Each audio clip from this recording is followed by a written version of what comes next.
can't go, the millionaire whispered, blood pooling beneath her designer heels on the rain-soaked pavement. If I don't make that meeting in 2 hours, 3,000 people lose everything. Ryan Cole, a struggling single-dad mechanic with $37 in his bank account, stared at the woman dying outside his garage. He had exactly 1 hour before he was supposed to pick up his daughter from school.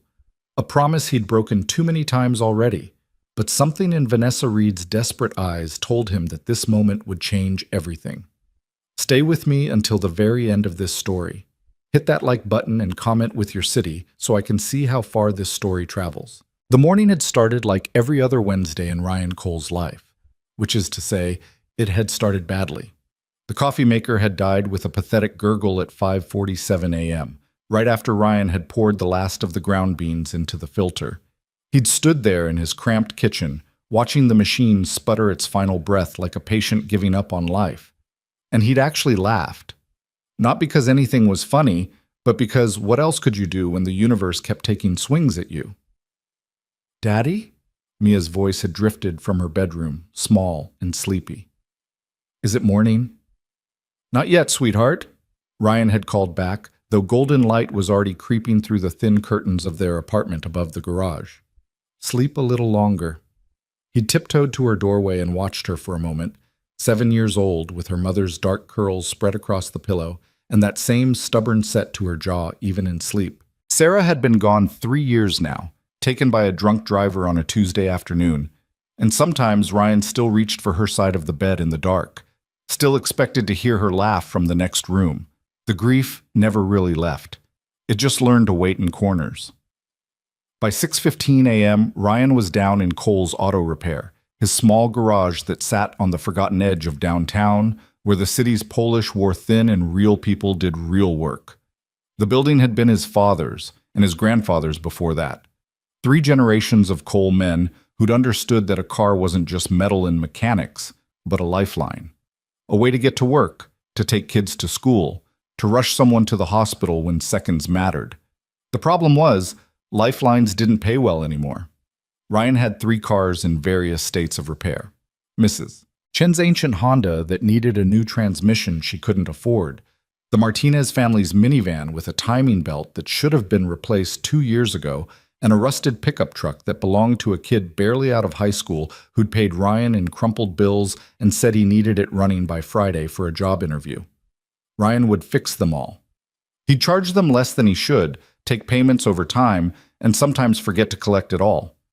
It was terrible business. His accountant, back when he could afford an accountant, had told him so. But it was the right thing to do. "You can't save everyone, son," his father had told him once, years ago, when Ryan was young and angry at all the unfairness in the world. But that doesn't mean you stop trying to save the ones you can. The rain started at 7:23 a.m., not the gentle kind that whispered promises of spring, but the aggressive autumn rain that came down like judgment. It hammered against the garage's metal roof, turning the world outside into a gray blur. Ryan was under Mrs. Chen's Honda, wrestling with a stubborn bolt, when his phone buzzed. Reminder: Parent-teacher conference, 3:00 p.m. Miss Patterson wants to discuss Mia's progress. Ryan's stomach dropped. He'd forgotten. Again. He rolled out from under the car, wiping grease from his hands, and checked his schedule. Mr. Harrison needed his Buick by 2:00 p.m., had called twice already asking if it was ready. Ryan was still waiting on a part that should have arrived yesterday. Mrs. Chen needed her car by 5:00 p.m. to get to her night shift at the hospital. The timing belt on the minivan was fighting him like it had a personal grudge. He could make the conference if everything went perfectly. And in Ryan Cole's life, nothing ever went perfectly. "I'll make it work," he muttered to the empty garage. "I'll make it work." At 11:47 a.m., his daughter's school called. "Mr. Cole?" The secretary's voice was professional but pointed. "This is Ridgemont Elementary. I'm calling to confirm your attendance at this afternoon's conference. Miss Patterson has set aside time specifically to—" "I'll be there," Ryan interrupted, perhaps more sharply than he'd intended. "I promised Mia I'd be there, and I will be." A pause. "Of course, Mr. Cole. We'll see you at 3. The unspoken words hung in the air after she'd disconnected. You've said that before. Ryan threw himself into the work, moving faster, cutting corners he'd normally never cut. The Buick's problem turned out to be simpler than he'd thought, a blessing that felt rare enough to be suspicious. He had it running by 1:30 p.m. and called Mr. Harrison, who arrived 20 minutes later with a check and a handshake. You're a miracle worker, Ryan, the older man said, and Ryan smiled because people always said that, never realizing that miracles were just the product of staying up until 2 a.m. with a broken lamp and sheer stubbornness. By 2:15 p.m., Ryan was making actual progress on the timing belt. He might finish with time to spare, might actually shower and change into clean clothes, might show up to Mia's school looking like a father who had his life together. That's when he heard the scream. It cut through the sound of the rain and the radio playing classic rock in the corner, a sharp, desperate sound that shot straight through Ryan's chest and pulled him toward the garage door before his brain could catch up. He'd heard screams before. You grew up in this neighborhood. You learned the difference between surprise and pain, between anger and genuine terror. This was terror with something else underneath it, desperation so profound it made the sound jagged. Ryan hit the door at a run, not bothering with a jacket, and the rain slammed into him like a wall. It took him 3 seconds to see her. She was on the ground beside a car that probably cost more than Ryan's entire building, sleek, black, the kind of machine that whispered money so old it had forgotten where it came from. The woman wore clothes that probably had names Ryan wouldn't recognize, the kind of carefully constructed elegance that cost a fortune to look effortless. And she was bleeding. "Help!" she gasped, one hand pressed to her side, the other reaching toward Ryan with fingers that trembled. "Please, I can't go. I have to." Ryan was already moving, his boots splashing through puddles as he dropped to his knees beside her. Years of working with his hands kicked in. Assess the damage, find the problem, fix what you can. "Where are you hurt?" His voice came out calmer than he felt, the same tone he used with Mia when she'd had nightmares. Steady, present. "Talk to me." "My side, right side." "It hurts." She gasped as he gently moved her hand and he saw the blood seeping through her ivory blouse. Not a wound from outside. Something internal. "I can't miss my meeting. 2 o'clock. I have to. 30 minutes, please." "Ma'am, you need a hospital." Ryan was already pulling out his phone, fingers slipping on the wet screen. "I'm calling 911. "No!" Her hand shot out and grabbed his wrist with surprising strength. Her eyes, dark brown, clouded with pain, locked onto his with an intensity that made him freeze. "No ambulance, traffic, rush hour. I'll never make it. My car, drive my car. Faster, please." "You need an ambulance," Ryan said firmly, but she was shaking her head, struggling to sit up. "You don't understand. Vanessa Reed, Tech Summit, 2 p.m., 3,000 employees. If I don't make that meeting, if I don't stop them..." She broke off with a sharp intake of breath, her face going pale. "Everything I've built, everything they've worked for, gone." Vanessa Reed. Even Ryan, who barely followed business news, recognized that name. Founder of some tech company that had been all over the news for the past year. Something about AI and healthcare and revolutionary changes.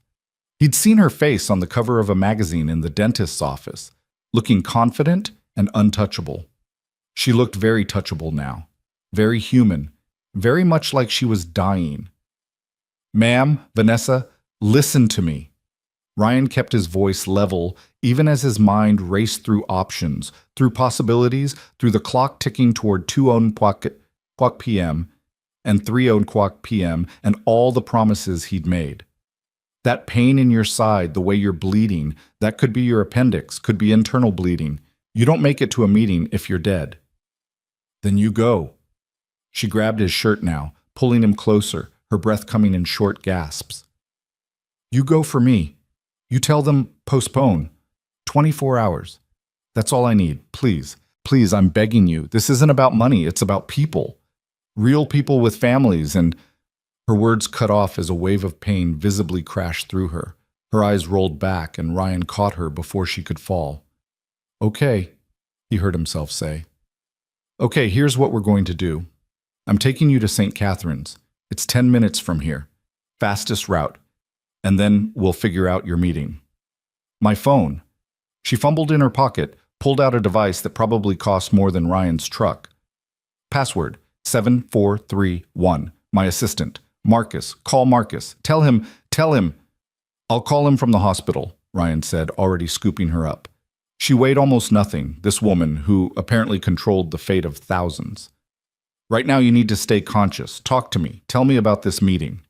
He carried her toward his truck, not her sleek machine that he'd probably wreck in 10 seconds, but his faithful Ford that knew every shortcut in the city. The rain was relentless, soaking through his shirt, plastering his hair to his forehead, but he moved carefully, keeping her stable.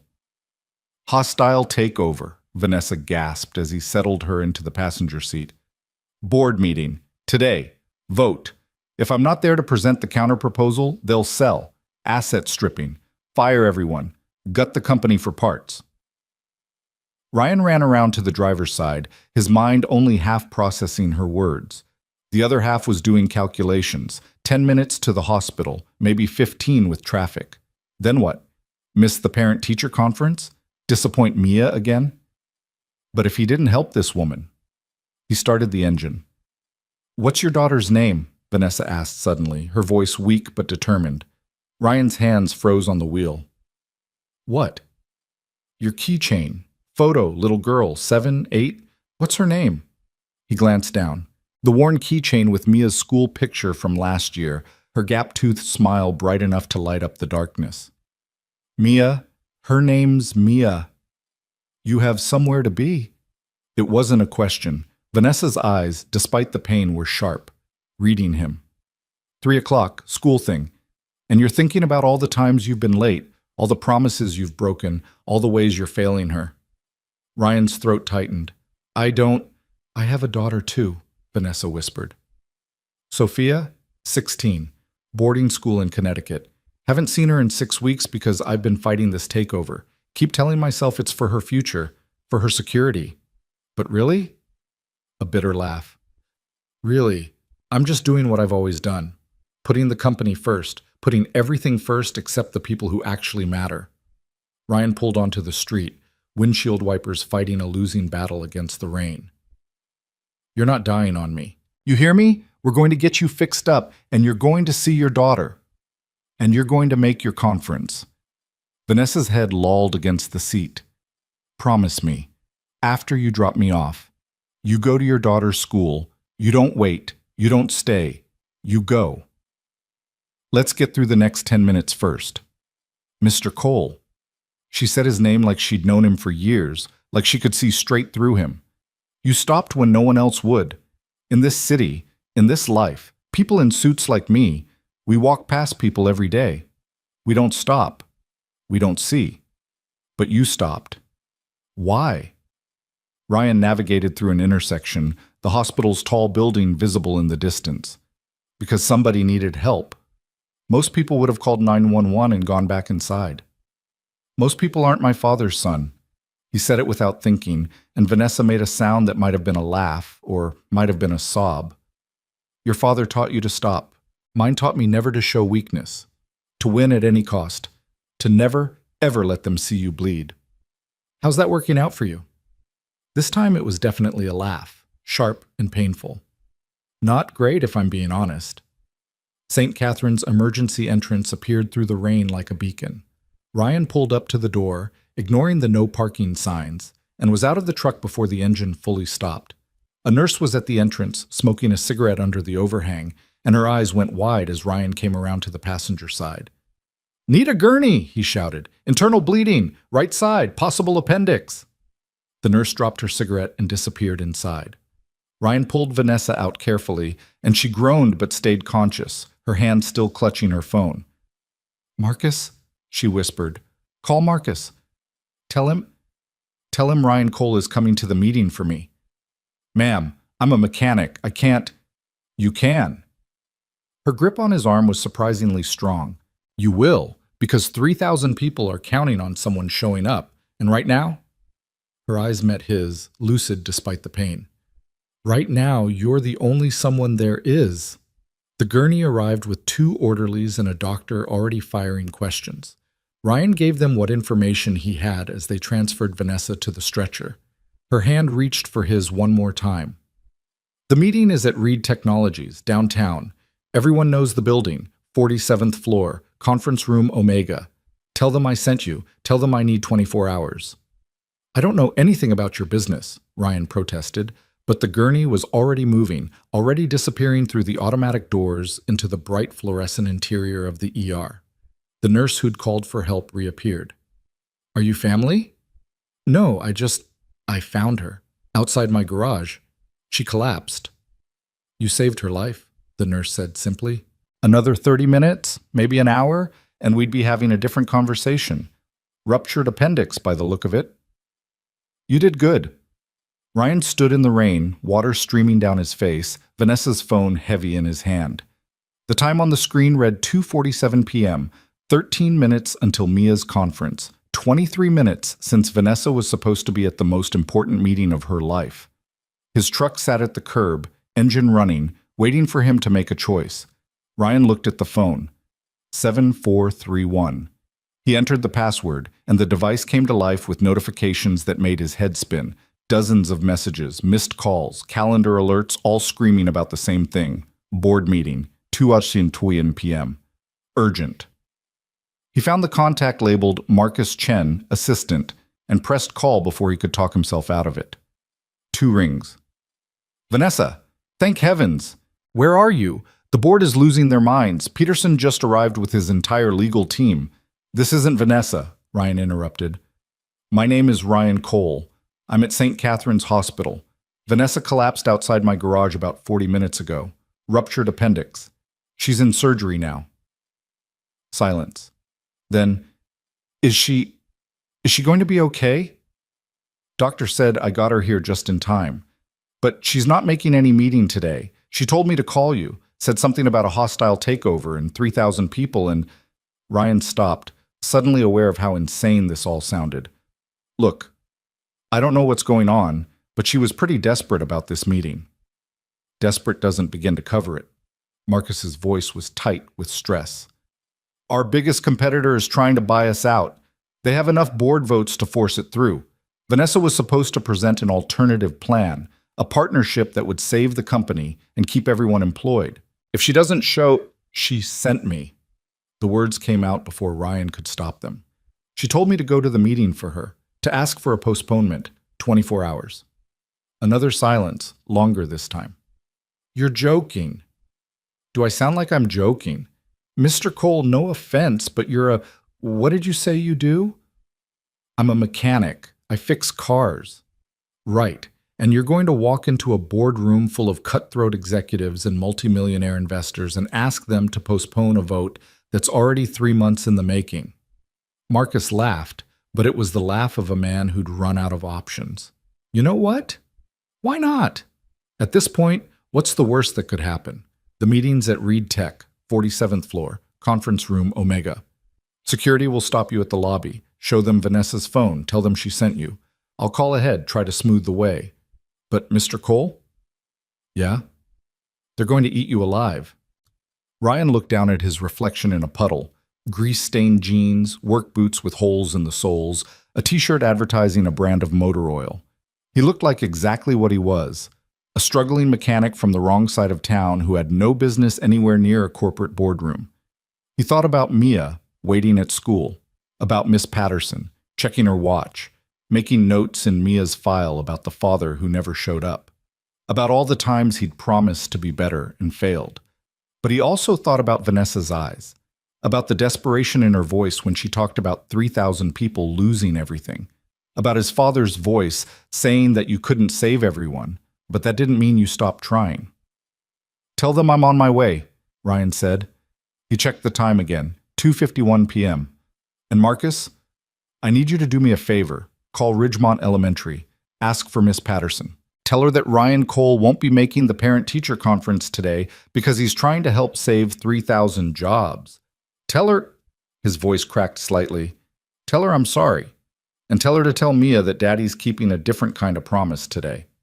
He hung up before Marcus could respond, before he could think about what he was doing, before common sense could override the bone-deep certainty that this was somehow the right choice, even if it was the wrong one. Reed Technologies was 17 minutes across town, through traffic that would be terrible, to a building he'd driven past 1,000 times but never imagined entering. Ryan climbed back into his truck, put it in gear, and pointed it toward downtown, toward impossibility, toward a boardroom full of sharks who would indeed eat him alive.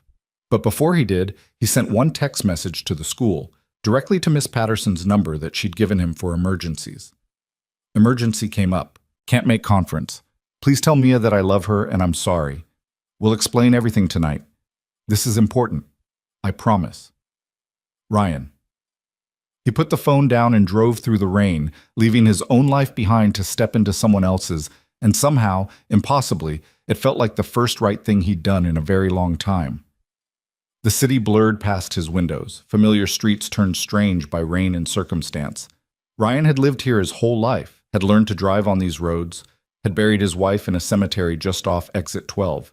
He knew every shortcut, every timing of every light, every trick to shave off precious seconds. He needed every one of them now. At a stoplight, his phone buzzed. A text from a number he didn't recognize. This is Marcus. Security is expecting you. Elevator code for 47th floor is 4731. Same as her phone. Vanessa never forgot a number that mattered. Good luck. You're going to need it. Another text followed immediately. Also, wear this metaphorically, if not literally. You're the guy who saved her life. Remember that. You're not asking for a favor. You're telling them what's going to happen. Confidence. They can smell weakness. Ryan stared at the message. Confidence. He was a mechanic with $37 in his bank account and a daughter who was learning that promises from her father were just pretty words that dissolved in daylight. The light turned green, and he drove. Reed Technologies rose from downtown like a glass monument to success, 49 stories of reflective windows that made the building seem to disappear into the sky itself. Ryan had seen it 1,000 times, had barely given it a thought beyond, must be nice to work in a place like that. He pulled his truck into the parking garage, ignoring the attendant's raised eyebrows at the battered vehicle among the Mercedes and Teslas. The parking fee alone, $30 for the day, made his stomach clench, but he paid it with cash he'd meant to use for groceries. The lobby was all marble and chrome and quiet elegance that whispered money in every surface. Ryan's boots squeaked on the polished floor, leaving small wet prints that he tried not to notice. People in expensive suits moved past him with the purposeful stride of those who belonged, who'd never questioned their right to be in spaces like this. "Can I help you, sir?" The security guard at the desk was polite but firm, his eyes taking in Ryan's appearance with the practiced assessment of someone trained to spot problems. Ryan held up Vanessa's phone. "Ryan Cole. I'm here for the Reed Technologies board meeting. Vanessa Reed sent me." The guard's eyebrows rose, and he checked his computer, picked up a phone, had a quiet conversation, put it down and looked at Ryan with something like curiosity. "Mr. Chen called ahead. You're cleared for the 47th floor. Elevators on your right. You'll need this code, 4731, Ryan said. "I know." "Of course you do." The guard handed him a visitor's badge. "Good luck up there, Mr. Cole. I get the feeling you're going to need it." The elevator was glass-walled, offering views of the city as it climbed. Ryan watched the ground fall away, watched the rain-soaked streets become miniature below him, and felt profoundly out of place. What was he doing? He fixed cars. He knew timing belts and transmission fluid, and how to keep a 20-year-old vehicle running with duct tape and prayer. He didn't know hostile takeovers or board votes, or how to talk to people who made more in a day than he made in a year. The elevator dinged softly at the 47th floor, and the doors opened onto a reception area that looked like it belonged in an art museum. A young woman at the desk, Marcus presumably, practically jumped to his feet. "Mr. Cole?" He was in his late 20s, impeccably dressed, and currently looking at Ryan like he was a puzzle that didn't quite fit together. "I'm Marcus Chen. Thank you for coming. I wasn't sure you would." "Promised her I would," Ryan said simply. "How is she? Have you heard anything?" "Surgery started 20 minutes ago. They'll call when she's out of recovery." Marcus was already moving, gesturing for Ryan to follow. "The meeting started at 2. It's been contentious. Peterson, he's the CEO of Meddyne, the company trying to buy us. He's been pushing hard for an immediate vote. Some of our board members are pushing back, asking where Vanessa is, but Peterson's arguing that her absence proves she doesn't have a viable counterproposal. They were walking down a hallway now, and through glass walls Ryan could see conference rooms, offices, people working at computers, living lives he couldn't imagine. What am I supposed to say? I don't know anything about your business. Marcus stopped outside a large wooden door, and through the frosted glass Ryan could see shapes moving inside. A lot of shapes. You tell them the truth. Vanessa Reed nearly died getting here today because she believed this company was worth saving. You tell them she needs 24 hours to present her plan. And you tell them, Marcus met Ryan's eyes directly, you tell them that the man who saved her life is asking them for basic human decency. Can they manage that much? That's not asking. That's guilt-tripping. Welcome to corporate America, Mr. Cole. We use what works. Marcus pushed open the door. Good luck. The conference room was enormous, with windows overlooking the rain-soaked city and a table that could have seated 30 people. Right now it held about 15, men and women in suits that cost more than Ryan's truck, looking up as he entered with expressions ranging from confusion to barely concealed hostility. At the head of the table sat a man in his early 60s with silver hair and a smile that didn't reach his eyes. I'm sorry. I think you have the wrong room. This is a closed board meeting. Ryan's hands wanted to shake, but he remembered his father's advice. When you don't know what to say the truth, simple and clear. My name is Ryan Cole. Vanessa Reed asked me to be here. The room exploded in murmurs. A woman with sharp features and sharper eyes leaned forward. That's absurd. Where's Vanessa? This is completely unacceptable. She's in surgery, Ryan said, and the room went quiet. St. Catherine's Hospital. Ruptured appendix. She collapsed outside my auto shop about an hour and a half ago. I got her to the hospital just in time. He looked around the room, at all these powerful people who controlled things he'd never understand. She asked me to give you a message. The silver-haired man, Peterson, Ryan guessed, stood up. This is highly irregular. We have a vote scheduled. She's asking for 24 hours, Ryan continued, ignoring him. 24 hours to present her counterproposal once she's out of recovery. That's all. 1 day. 1 day? Peterson laughed, but it was cold. Mr. Cole, is it?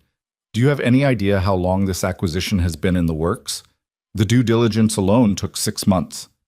We have contracts drawn up, financing in place, regulatory approval pending. We're not going to delay a multi-billion-dollar deal because Ms. Reed had a medical emergency. 3,000 people, Ryan said quietly. That's what she told me. 3,000 people work here. 3,000 people with families and rent payments and kids in school. And you're telling me you can't wait 1 day to make sure they don't lose everything? A younger woman near the middle of the table spoke up. He's right. 24 hours won't hurt anything. Rebecca, Peterson said, his voice taking on an edge. We've been over this. The price we're offering is generous, better than fair market value. Anyone who says otherwise is letting emotion cloud their judgment. Or maybe, Ryan heard himself say, maybe there's a difference between price and value. Every eye in the room turned to him. Peterson's expression hardened. I'm sorry, what? Ryan felt his heart hammering, felt sweat on his palms, despite the room's perfect temperature control. But he thought about Mrs. Chen's Honda, about how she'd cried when he told her he'd do the transmission work for half price, about the Martinez family who brought him tamales at Christmas because they couldn't afford to pay him any other way. I'm a mechanic, he said. I fix cars. And every day people come to me with machines that other shops have declared worthless. Too old, they say. Not worth fixing. Buy a new one. But to the person who owns that car, it's not about the price some expert assigns to it. It's about the value, the memories in that car, the life it represents, the fact that they can't afford the new one those experts think they should just go buy. He gestured around the room. You're all talking about this company like it's just numbers on a spreadsheet, but Vanessa Reed was willing to die rather than miss this meeting. That tells me this place has value beyond whatever price you're offering. Maybe you should wait 1 day to find out what that value is. The room was silent. Peterson's face had gone red, but before he could respond, an older man at the far end of the table spoke up. "Young man, that's a lovely speech, but this is business. Vanessa's dedication is admirable, but it doesn't change the financial realities. Meddyne's offer ensures the company survives. If we wait, if we bet everything on Vanessa's plan and it fails, we could lose everything." "So you'd rather take the sure loss than risk the fight?"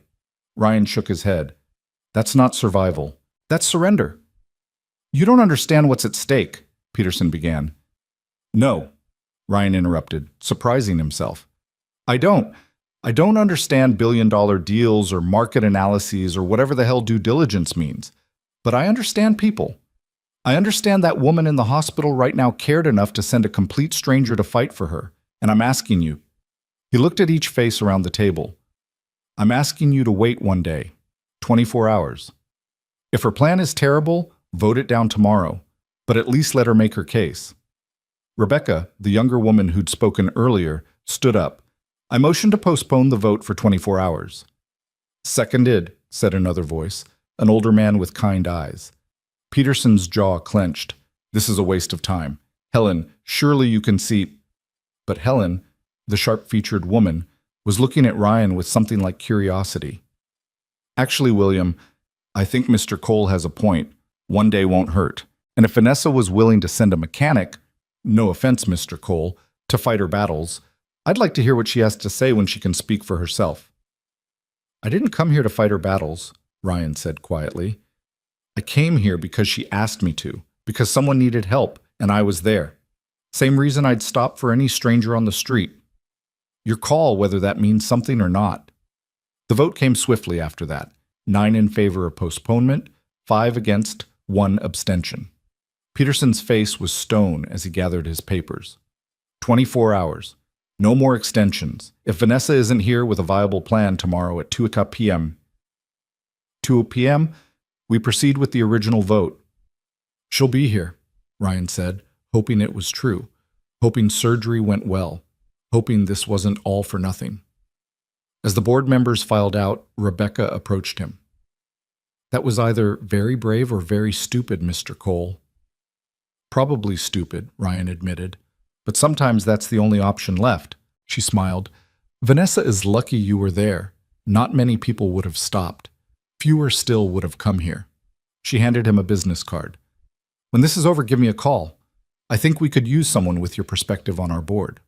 Ryan took the card more out of politeness than any real intention to use it. A moment later, he was alone in the conference room. Rain still streaming down the windows, his phone showing 3:47 p.m. 47 minutes late to Mia's conference. 47 minutes added to every other time he'd been late, every promise he'd broken, every moment he'd chosen something else over her. His phone buzzed. A text from Marcus. "Surgery successful. She's in recovery. Asking for you." Ryan rode the elevator back down, retrieved his truck from the parking garage, and drove to the hospital through rush-hour traffic that seemed deliberately determined to slow him down. By the time he reached St. Catherine's, visiting hours were nearly over. The nurse at the desk remembered him. "Your friend is awake, room 427, but only 5 minutes. She needs rest." Vanessa looked impossibly small in the hospital bed, surrounded by machines that beeped softly, an IV running into her arm. But her eyes were clear when she saw him, and she smiled. "You went," she said. "Marcus told me. Said you walked in there looking like—" what were his words? "Like a working-class superhero." Ryan snorted. "I looked like a mechanic who had no business being there. But yeah, I went, got you your 24 hours. Now you just have to have a plan good enough to use them." "Oh, I have a plan," Vanessa said. "Had it all along. The board just needed to see that I was willing to fight for it. And you showed them that." She reached for his hand. "Your daughter. Did you make your conference?" Ryan's throat tightened. "No, I didn't." "I'm sorry." "Don't be. I made a choice. Now I have to live with it." He stood to leave. "You get some rest. Tomorrow's your big day." "Ryan." She waited until he looked back. "That offer I made earlier, about investing in your garage. I meant it. When this is over, when the dust settles, I want to help. Not charity. Partnership. You saved my life. Let me help save your business. We'll see, Ryan said, because hope was a dangerous thing when you'd been disappointed enough times. First, let's see if you can save your own company. He left her there, drove home through darkness and rain, and arrived at his apartment at 6:23 p.m. Mia was with Mrs. Chen from downstairs, who gave him a look that said everything about what she thought of fathers who missed school conferences. "Daddy!" Mia ran to him, throwing her arms around his waist. "Mrs. Chen said you had an emergency. Was it bad?" Ryan knelt down, looking into his daughter's eyes, Sarah's eyes, full of trust he didn't deserve. "A woman collapsed outside the garage. I had to take her to the hospital. I'm sorry I missed your conference, sweetheart. I'm so sorry. Did you save her?" Yeah, I think maybe I did." Mia considered this seriously. Then it was the right thing. Miss Patterson said so. She said sometimes grown-ups have to make hard choices, and if you saved someone's life, that's a pretty good reason to miss a meeting. Ryan pulled her close, blinking against sudden tears. "When did you get so wise?" "I'm 7.5, Mia said, like that explained everything. "Mrs. Chen made spaghetti. Are you hungry?" Later, after Mia was asleep and the apartment was quiet except for the rain, Ryan sat at his kitchen table with a cup of bad instant coffee and tried to process everything that had happened. One day. He'd lived an entire lifetime in one day. His phone buzzed with a text from a number he didn't recognize. "This is Rebecca Chen from the board. I wanted you to know you changed minds today, not just about the vote, about what matters. Thank you." Another text, this one from Marcus. "Vanessa's doing well. Doctors say she'll be able to attend tomorrow's meeting if she takes it easy. She's reviewing her presentation now from her hospital bed because of course she is. You gave her the chance she needed. Whatever happens tomorrow, that matters." Ryan put the phone down and stared out at the rain-soaked city, at all the lights and all the windows representing lives he'd never know, struggles he'd never understand. Somewhere out there, 3,000 people were sleeping peacefully, unaware that their jobs had been hanging by a thread, unaware that a mechanic from the wrong side of town had bought them one more day. One more day to hope. One more day to fight. One more day to prove that some things were worth more than the price tag experts assigned to them. He thought about his father's words, about not being able to save everyone but trying anyway. He thought about Vanessa's desperate eyes and the way she'd trusted a complete stranger because he'd been there when she needed someone. He thought about Mia's gap-toothed smile and the way she'd said, sometimes grown-ups have to make hard choices. Tomorrow would bring new problems. The parent-teacher conference he'd missed would need to be rescheduled. Mrs. Chen still needed her Honda. The bills that were overdue would still be overdue. His bank account would still have $37, minus $30 for parking. But tonight, just for tonight, Ryan Cole allowed himself to believe that maybe he'd done something that mattered. That maybe stopping to help a stranger wasn't the stupid choice, wasn't the irresponsible choice, wasn't another in a long line of failures. Maybe it was just the right thing. And maybe, just maybe, that was enough. Ryan woke at 5:15 a.m. to the sound of his phone ringing. Not the gentle alarm he'd set, but an actual call that cut through the darkness like a knife. His hand fumbled across the nightstand, knocking over the empty coffee cup from the night before, and he answered without checking the caller ID. "Mr. Cole?" Marcus Chen's voice was tight with controlled panic. "I'm sorry to call so early, but we have a situation." Ryan sat up, instantly awake despite having slept maybe 4 hours. "What kind of situation?" "Vanessa discharged herself from the hospital 3 hours ago, against medical advice. She's at her office right now, running on painkillers and sheer stubbornness, trying to finalize her presentation. But that's not the problem." Marcus paused. "Peterson leaked the story to the press. It's all over the business news. Tech CEO hospitalized hours before critical vote, Reed Technologies in chaos, that kind of thing. He's spinning it as proof that Vanessa's too unstable to run the company. The board members are getting nervous. Some of them are reconsidering their vote for the postponement." Ryan rubbed his eyes, trying to process this. "What does she need from me?" "She wants you at the meeting today. Says you changed the dynamic yesterday, made them see things differently. She thinks having you there again might help." "I'm a mechanic, Marcus. I gave them one speech and barely pulled that off. What am I supposed to do in an actual business meeting?" "Be yourself." Marcus's voice softened slightly. "Look, I've worked for Vanessa for 4 years. I've seen her handle hostile investors, navigate regulatory nightmares, stare down competitors who wanted to bury her. But yesterday, when she woke up in recovery and I told her you'd gone to that boardroom, she cried. Vanessa Reed doesn't cry. She said you reminded her why she started this company in the first place. So please, Mr. Cole, just be there. Ryan looked at the clock, 5:17 a.m. The meeting was at 2 p.m. He had time to fix Mrs. Chen's Honda, maybe get a few hours in on the Martinez minivan, shower, change into clothes that didn't smell like motor oil, time to be a mechanic and a father, and somehow also be whatever Vanessa Reed needed him to be. I'll be there, he said, and hung up before he could think better of it. Mia's door was still closed, her sleep the deep kind that only children managed. Ryan left a note on the kitchen table. Morning, sweetheart. Mrs. Chen will take you to school. I have something important to do today. Love you. Dad, and headed down to the garage. The Honda was waiting like a patient friend, and Ryan threw himself into the work with the focus that had always been his refuge. When the world got too complicated, when grief or worry or exhaustion threatened to drown him, there was always the clean simplicity of mechanical problems. This bolt needed tightening. That wire needed replacing.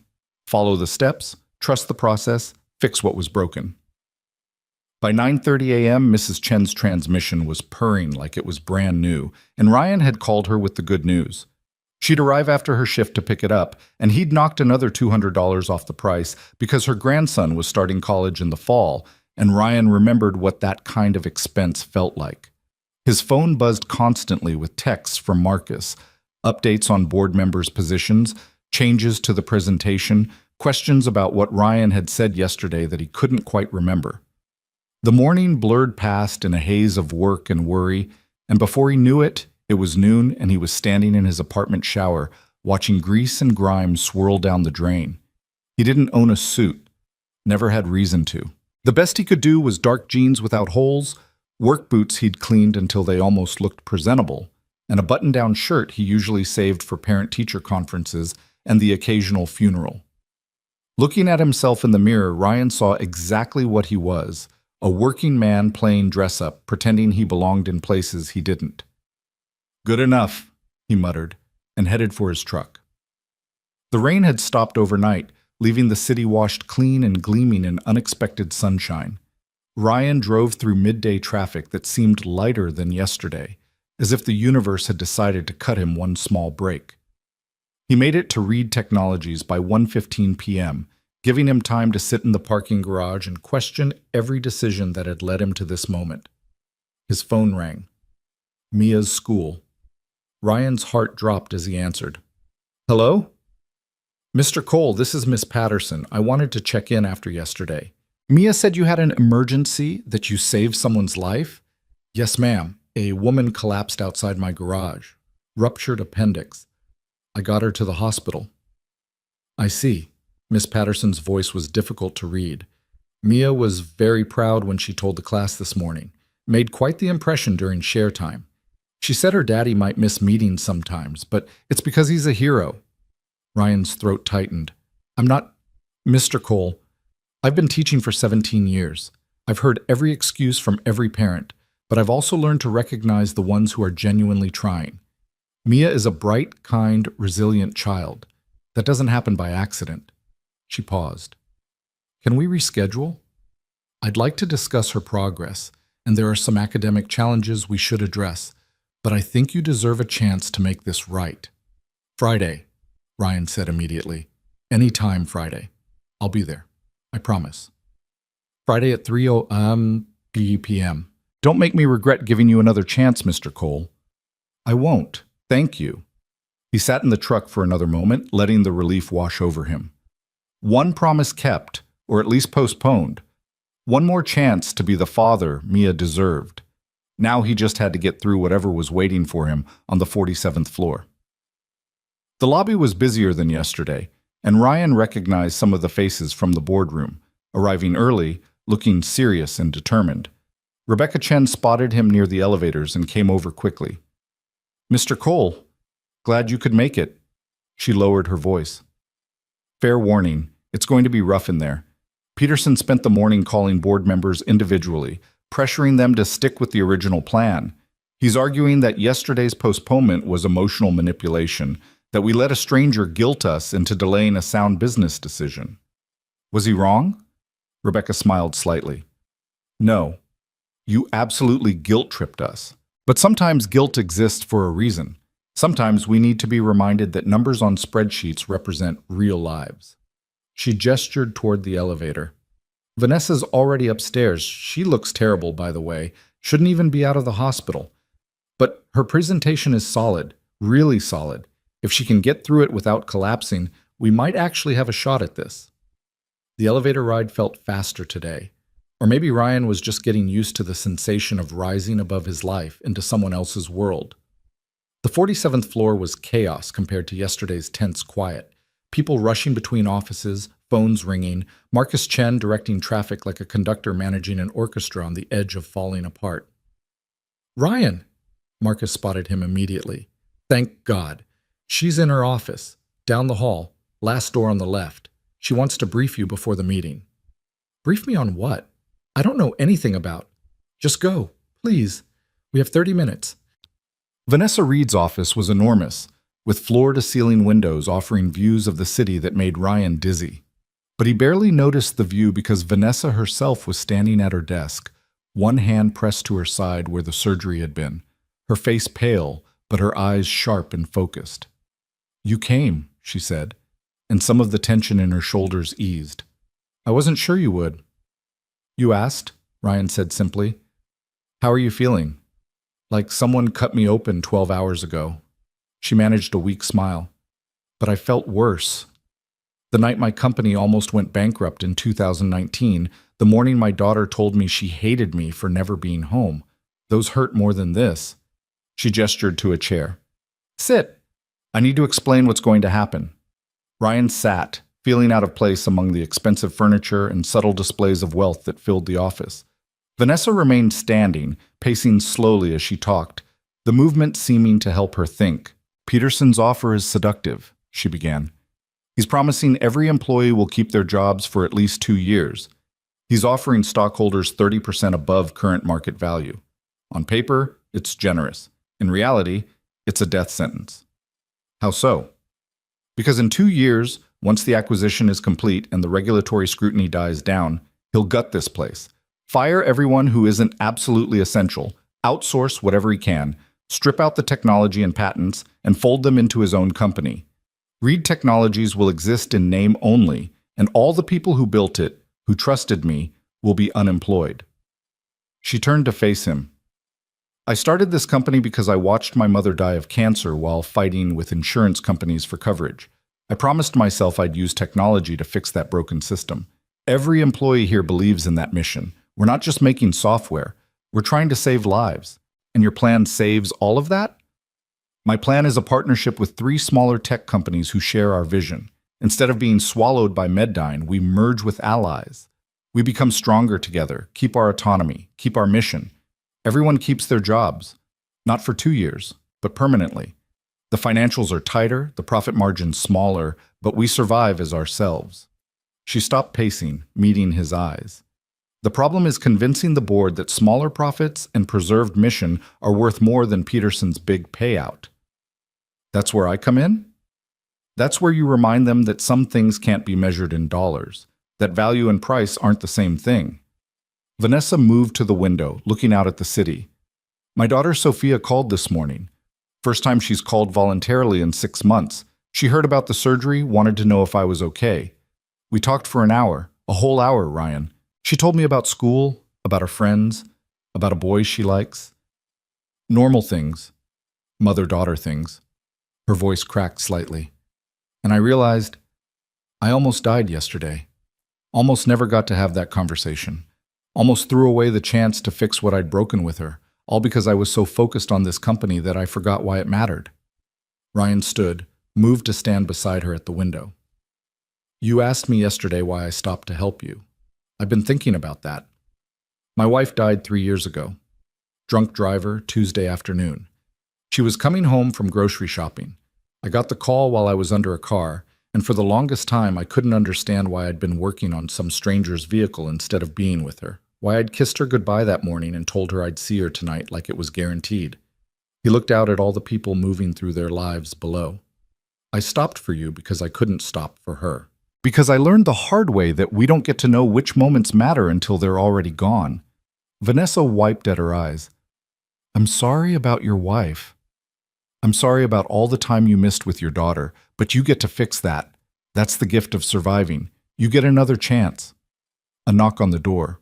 Marcus stuck his head in. 5 minutes. The boardroom is filling up. Peterson's already there with his legal team. It's showtime. Vanessa straightened, seemed to pull herself together through sheer force of will. Ready to watch me either save or destroy everything I've built. Ready to watch you fight, Ryan corrected. That's all anyone can do. The boardroom was packed, not just the board members from yesterday, but lawyers, accountants, people Ryan didn't recognize, who radiated the kind of authority that came with years of making decisions that affected thousands of lives. Peterson was at the head of the table again, looking confident and relaxed, a predator who'd already decided the hunt was over. Vanessa walked in like she owned the place, which Ryan supposed she technically did, and the room fell silent. She looked terrible, moving carefully to avoid stressing her incision, but her voice was steady as she addressed the board. Thank you all for returning today. I know yesterday's postponement was unconventional, but I appreciate the grace you showed in granting it. She glanced at Ryan, who'd taken a seat along the wall, trying to be invisible. Mr. Cole bought me the time I needed. Now let me show you what I've done with it. For the next 40 minutes, Vanessa walked the board through her proposal with a clarity and precision that left Ryan in awe. She had numbers, projections, testimonials from the partner companies, risk assessments that addressed every possible concern. She talked about market positioning and competitive advantages and synergistic opportunities, all language that went over Ryan's head, but underneath all the business jargon, her message was simple. We can survive as ourselves. We can keep our promise. When she finished, the room was quiet. Then Peterson stood. That was an impressive presentation, Vanessa. Truly. You've clearly put a lot of thought into this. His tone was respectful, but Ryan heard the condescension underneath. But let's be honest with ourselves. Your plan requires perfect execution, sustained cooperation between 4 different companies, and assumes market conditions that are, at best, optimistic. My offer is guaranteed money, guaranteed security, guaranteed survival. Guaranteed surrender, Vanessa countered. You're asking us to trust that you'll keep your promises about employee retention when you have no legal obligation to do so. You're asking us to believe that Meddyne, a company with a documented history of post-acquisition layoffs, will somehow treat Reed Technologies differently. Why should we? Peterson's smile hardened. Because the alternative is gambling everything on a partnership that might fall apart in 6 months, leaving your employees with nothing. At least my offer gives them something. It gives them 2 years before the axe falls. That's not something. That's a stay of execution. That's business, Peterson said flatly. Companies are bought and sold every day. Employees move on. The world keeps turning. Your romantic notion that Reed Technologies is somehow special, somehow different from every other tech company that's faced this decision. It's admirable, Vanessa, but it's not realistic. Maybe not, Vanessa said quietly. But yesterday, I almost died. And in the moment when I thought I might not make it, do you know what I regretted? Not this company, not market share or profit margins or competitive positioning. I regretted all the promises I'd broken, all the people I'd let down, all the times I'd chosen the easy path over the right one. She looked around the room. You all have families, people you love, things that matter more than the numbers in your portfolios. If you were the ones lying on that pavement yesterday, bleeding out, wondering if you'd get another chance, what would you regret? The room was silent. Ryan saw several board members shifting uncomfortably, saw the sharp-featured woman, Helen, staring at Vanessa with something like respect, then a voice from the back. I'd regret not fighting harder for what I believed in. Everyone turned. An older man Ryan hadn't noticed before was standing, mid-70s, with white hair and a weathered face that spoke of a life fully lived. My name is David Foster. I've been on this board since Vanessa founded the company 8 years ago. I watched her build Reed Technologies from nothing, watched her turn down easier paths and bigger paydays because she believed in the mission. And I'm ashamed to say I was ready to vote for Peterson's deal yesterday, ready to take the money and tell myself we'd done the best we could. He moved toward the table, his eyes on Vanessa. But then this young man, Mr. Cole, walked into our boardroom and reminded us that price and value aren't the same thing, that sometimes the smart business decision isn't the right one, and I realized I'd forgotten why I joined this board in the first place. He turned to face Peterson. With all due respect, Mr. Peterson, I don't want to spend my final years on this earth regretting that I let fear make my decisions. I'm voting for Vanessa's plan. Peterson's face flushed. David, that's emotional reasoning. Damn right it is, David interrupted. Because business isn't just spreadsheets and profit margins. It's people. And I'd rather bet on Vanessa Reed's people than your promises any day. Rebecca stood next. I vote for the partnership plan. Then another board member. Then another. The momentum shifted like a wave breaking, and Ryan watched Peterson's confident expression crack and crumble as the votes stacked up against him. When the count was done, 10 in favor of Vanessa's plan, 5 for Peterson's offer, the silver-haired CEO gathered his papers with barely concealed fury. You're making a mistake, all of you. When this partnership falls apart, when the market turns and you're scrambling for financing, don't come crying to Meddyne for a rescue. We won't need rescuing, Vanessa said quietly. We'll have each other. Peterson left with his legal team trailing behind, and the boardroom erupted in conversation. Congratulations and concerns and questions about next steps. Vanessa answered them all with a patience Ryan couldn't fathom, given that she was probably running on painkillers and adrenaline. Finally, after nearly an hour of post-vote discussion, the room cleared.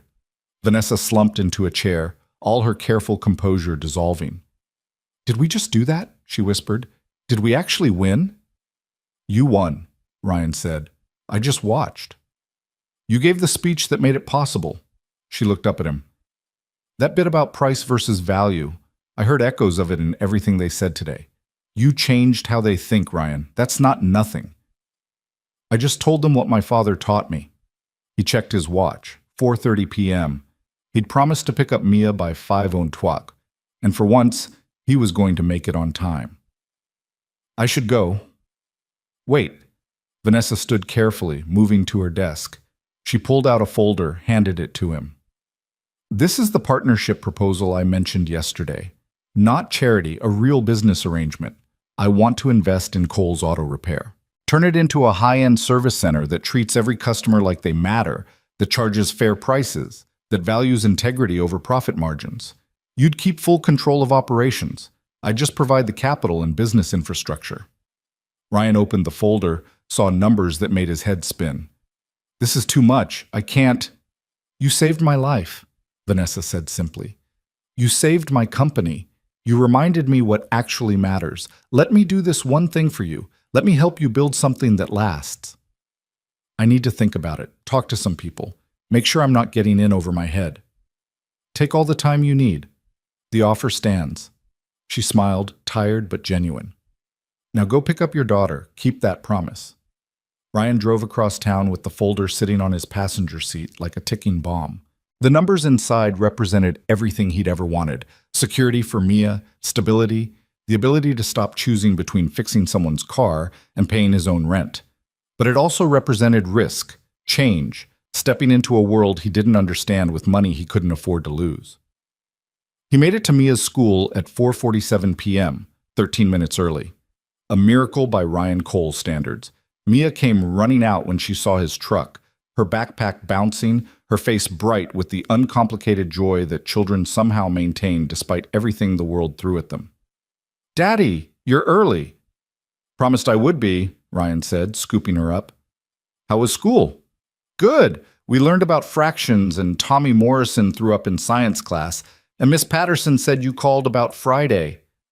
Mia pulled back to look at him seriously. Are you in trouble? No, sweetheart. Just rescheduling our conference. Everything's fine.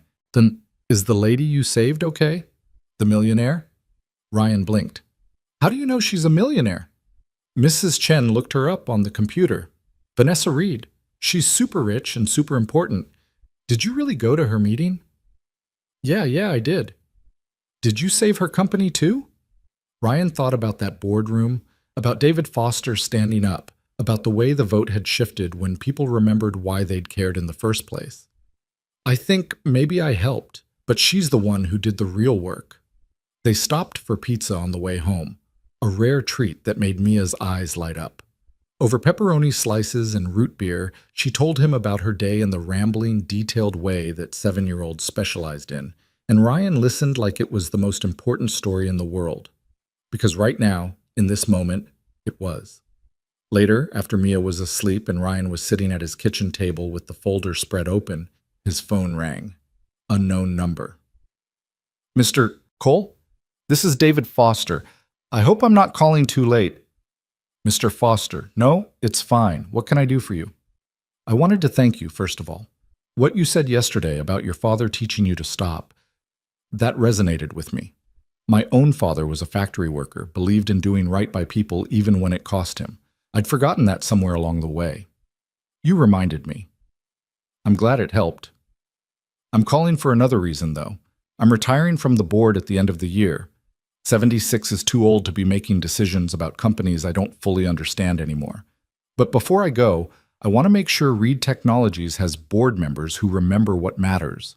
People who've lived real lives, faced real struggles, understand what's at stake for the employees counting on us. A pause. I'd like to nominate you for my seat, Mr. Cole, if you're interested. Ryan laughed. Couldn't help it. Mr. Foster, I fix cars for a living. I don't know anything about running a tech company. Neither did I when I started. But I learned. And more importantly, I brought a perspective that the MBAs and finance experts couldn't. You'd do the same. David's voice was warm. Think about it. No pressure. But the board could use someone who stops when people need help. That's rarer than you'd think in our world. I'll think about it, Ryan said, knowing even as he said it that his life was somehow tilting in directions he'd never imagined. After David hung up, Ryan sat with the folder and the idea and the impossibility of everything that had happened in the past 36 hours. A woman had collapsed. He'd stopped. And now his entire world was changing. His phone buzzed with a text from Marcus. Vanessa's back in the hospital. Nothing serious, just exhaustion and pushing too hard too soon. But she wanted me to tell you, thank you, for everything. You gave her back something she'd lost. Ryan typed back, she's not the only one. Because somewhere in the chaos of the past 2 days, Ryan Cole had found something too, not money or opportunity or board positions, though those were all surreal enough.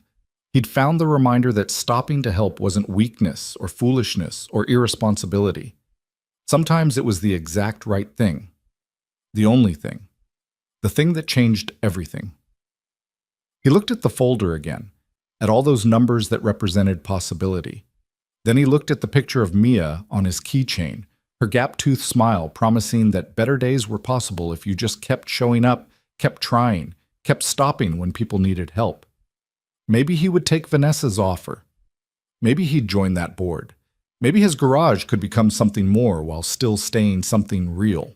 Or maybe none of it would work out and he'd be right back where he started, struggling to pay rent, working too many hours, trying to be enough for a daughter who deserved everything.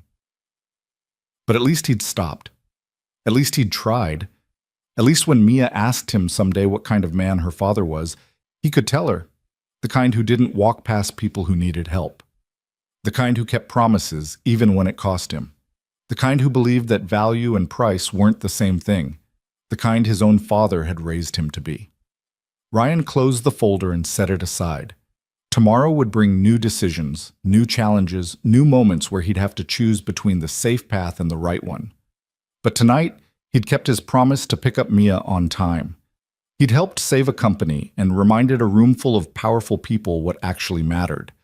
He'd been early instead of late, present instead of absent, the father he'd always wanted to be. Tomorrow could wait. Tonight was enough. The rest of the week moved at a strange pace, too fast in some moments, glacially slow in others, as if time itself couldn't decide whether Ryan's life was changing or simply pretending to. He'd wake at dawn expecting everything to snap back to normal, to discover that the boardroom and the vote and Vanessa Reed's offer were all some fever dream brought on by bad coffee and exhaustion. But then his phone would buzz with messages from Marcus about partnership details, or Rebecca would call asking about his thoughts on board governance, and reality would reassert itself in ways that felt almost violent. Thursday morning brought Mrs. Chen to pick up her Honda, and she cried when she saw it running smoothly, the transmission working like it had never been broken.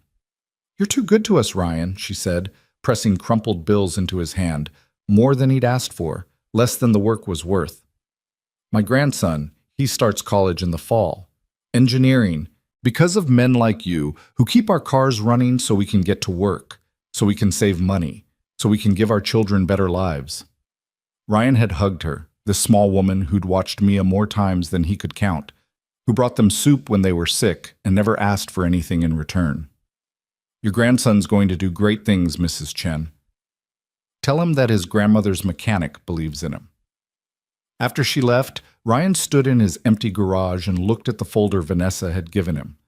The numbers inside represented enough capital to transform this place. New equipment, expanded space, the ability to hire help so he wasn't doing everything alone. But it also represented expectations, obligations, the weight of someone else's investment in his success. His father's voice echoed in his memory. "The hardest part about accepting help isn't the pride, son. It's the fear that you'll waste it, that you'll let down the person who believed in you."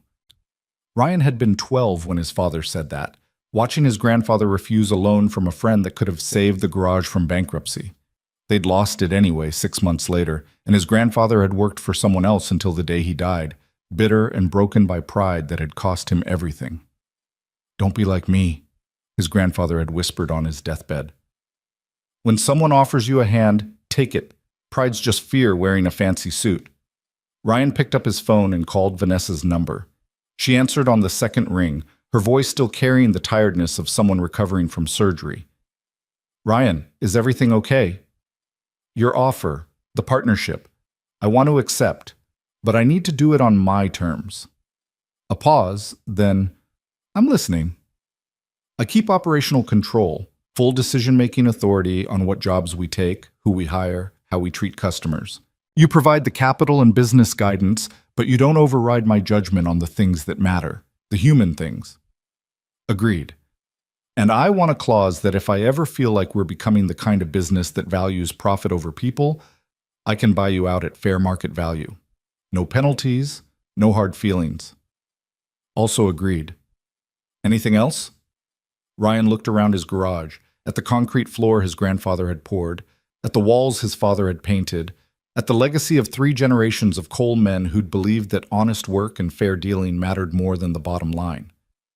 "Yeah, one more thing. The name stays Cole's Auto Repair. Not Cole Reed, not some fancy rebranding. Just Cole's, because that's what it's always been, and that's what it needs to stay." Vanessa's laugh was warm. "You drive a hard bargain, Mr. Cole. I accept your terms. Marcus will draw up the paperwork. We can sign next week if that works for you." "Next week is good. How are you feeling?" "Like someone who ignored medical advice and pushed too hard too fast. I'm back home now, under strict orders to rest. Sophia flew in from school, first time she's been home in 6 months. We've been watching terrible movies and eating ice cream and talking about everything except work. It's been," her voice caught slightly, "it's been perfect." "Good. You earned it. We both did. Speaking of which, David Foster told me he offered you his board seat. Are you considering it?" Ryan had been avoiding thinking about that particular impossibility. "I don't know. It feels crazy. I barely graduated high school. I don't have a business degree or management experience or any of the things board members are supposed to have." "You have something better. You have perspective. You see people as humans instead of resources. That's what we need." Vanessa's voice grew more serious. "I'm not going to pressure you, Ryan. This has to be your choice. But I will say this.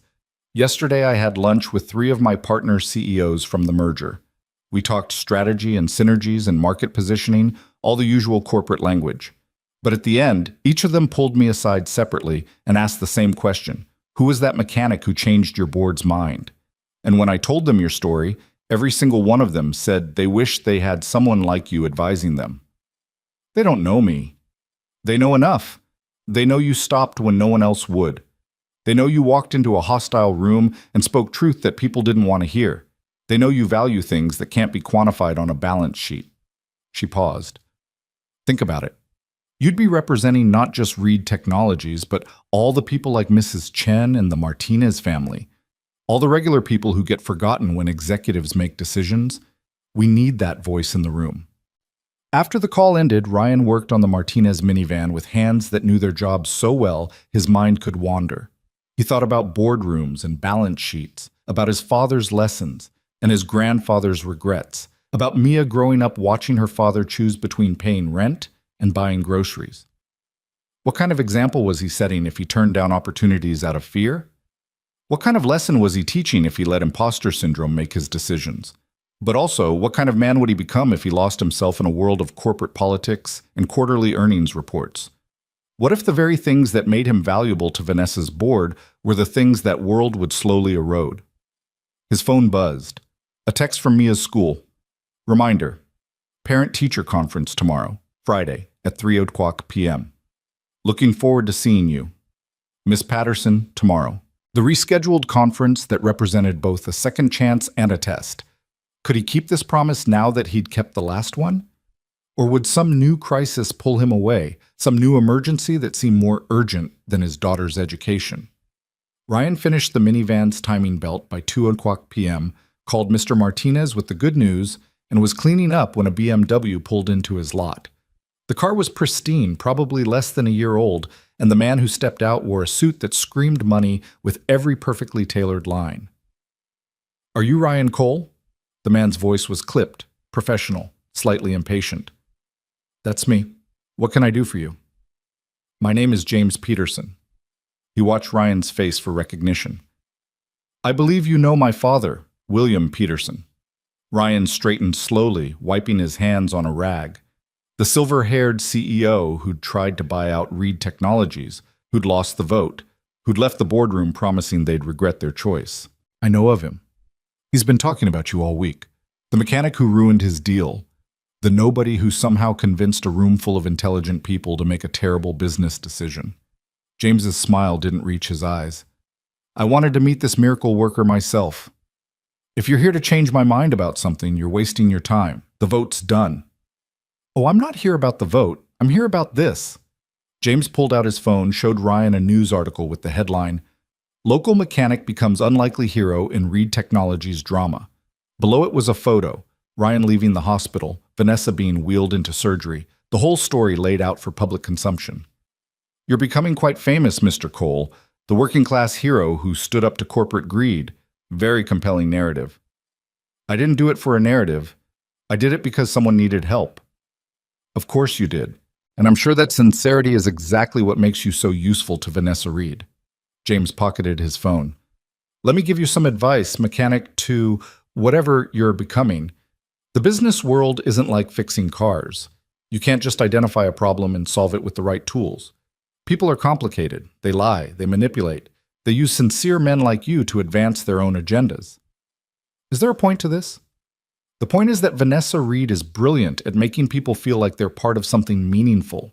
She made you feel like a hero, made you believe you'd save 3,000 jobs. And maybe you did, for now. But when her partnership falls apart, when the market turns and those companies start scrambling, when layoffs come anyway because they always do, you'll be the face of the failure. You'll be the mechanic who gave bad advice, who let emotion override business sense, who helped doom the very people you thought you were saving. Ryan felt anger rising in his chest, hot and tight. "Your father lost. Get over it." "My father will be fine. He's got dozens of other deals, other opportunities. But you?" James looked around the shabby garage with barely concealed disdain. "You've got this. And when you inevitably disappoint Vanessa Reed, when you realize you're in over your head, when the board seat and the partnership and all the promises dissolve, you'll still have this. If you're lucky. If she doesn't sue you for breach of contract or drag your name through the press when things go wrong. I think you should leave. I'm just trying to help you see reality, Mr. Cole. You're a good mechanic, Stick to what you know. Don't let Vanessa Reed turn you into her next project, her next proof that regular people can succeed in her world. Because when you fail, and you will fail, she'll move on to the next inspiring story, and you'll be left with nothing. James climbed back into his BMW and drove away, leaving Ryan standing in his garage with doubts crawling through his mind like poison. What if James was right? What if he was being used, manipulated, set up to take the fall when things inevitably went wrong? What if his sincerity was just naivety wearing a different mask? He called Vanessa without planning to, the need to hear her voice overriding his usual reluctance to bother people. "Ryan, what's wrong?" "James Peterson just left my garage. He said—" Ryan stopped, unsure how to articulate the fear that had taken root. "He said, I'm in over my head. That when your partnership fails, I'll be blamed. That you're just using me for the optics of having a working-class board member." Silence on the line. Then Vanessa's voice, gentle but firm. "James Peterson is his father's son. He sees the world as a zero-sum game where someone's always getting used. But Ryan, I need you to hear this. I'm not offering you a board seat because of optics. I'm offering it because you changed how I think about my own company, because you reminded me why I started this in the first place, because every decision I make is better when I imagine you asking me whether it's the right thing or just the profitable thing. But what if I screw up? What if I give bad advice and people lose their jobs anyway? Then we'll have tried our best and failed together. That's business. That's life. You can't guarantee success, Ryan. You can only guarantee that you tried to do right by people." She paused. "Remember what you told the board? About your father teaching you that you can't save everyone, but that doesn't mean you stop trying. That's what I'm asking you to do. Not to be perfect, just to keep trying." After they hung up, Ryan sat in his office and tried to quiet the doubts James Peterson had planted. He thought about his father, who'd lost customers by charging too little and never made enough to save for retirement, but had died knowing he'd treated people fairly. He thought about his grandfather, whose pride had cost him everything. He thought about Sarah, who'd believed Ryan could be more than his circumstances suggested, who'd seen potential in a struggling mechanic that he'd never seen in himself. "What would you tell me to do?" He asked the empty air, asking Sarah, asking his father, asking anyone who might be listening. Am I being stupid? Am I being brave? How do I tell the difference? The silence didn't answer, but somewhere in it, Ryan found his own voice. The one that said fear was just another name for caring about the outcome. The one that said making mistakes while trying to do right was better than playing it safe and doing nothing. The one that sounded like his father. "Do the next right thing, son. That's all you can ever do." Friday morning arrived with the kind of crisp autumn air that made everything feel possible. Ryan opened the garage early and found a package waiting by the door, a thick envelope with Reed Technologies letterhead. Inside was the partnership contract, marked with sticky tabs everywhere he needed to sign, along with a note in Vanessa's handwriting. "No pressure. Read it thoroughly. Have a lawyer review it if you want. This is real, Ryan. Not a favor. A partnership between equals." Ryan had never felt less equal to anything in his life, but he read the contract anyway, parsing through legal language that might as well have been ancient Greek. The terms were exactly what they'd discussed: his control, her capital, an exit clause that protected both of them. It was generous to the point of seeming unreal. His phone rang. An unknown number that Ryan almost didn't answer. "Mr. Cole? This is Janet Morrison. I'm a reporter with the Tribune. I'm writing a story about the Reed Technologies vote, and I'd love to get your perspective. Would you have time for a quick interview?" "I don't think that's a good idea." "It would just be 5 minutes. Our readers are fascinated by your story. The single dad mechanic who convinced a corporate board to choose integrity over profit. That's powerful stuff." "I didn't do anything special. I just told them what I thought." "Exactly. That's what makes it special. Most people would have called 911 and gone back to work. You stopped. You helped. You went to that meeting. You're an ordinary person who did something extraordinary, and that's a story worth telling." Ryan thought about James Peterson's warning, about becoming a narrative someone else controlled. "I appreciate the interest, but I'm not looking for publicity. I was just trying to help someone who needed it." And that humility is exactly why people need to hear from you. In a world where, I'm sorry, but no. If you want to write about Reed Technologies, talk to Vanessa Reed. She's the one who did the real work. I was just there. He hung up before she could argue, but the call left him unsettled. How many other reporters were looking for the story? How long before this garage was filled with cameras and questions instead of cars and quiet work? At 2:00 p.m., Ryan closed the garage early and went upstairs to shower and change. This time he put on his best jeans and the shirt Sarah had bought him for their last anniversary, dark blue, still crisp because he'd worn it maybe twice since she died. Looking in the mirror, he saw a man who was trying. That would have to be enough. He arrived at Ridgemont Elementary at 2:47 p.m., 13 minutes early for the second time in a week. A personal record. Mia was waiting outside her classroom, swinging her legs from a bench, her face lighting up when she saw him. "Daddy, you came!" "Of course I came, I promised." Ryan knelt down to her level. "How was your day?" "Good. We had a math test and I think I did really good. Miss Patterson said you could come in now." Miss Patterson's classroom was organized chaos. Colorful posters about reading and kindness, student artwork covering every available surface, a sense that learning happened here despite the system's best efforts to make it sterile.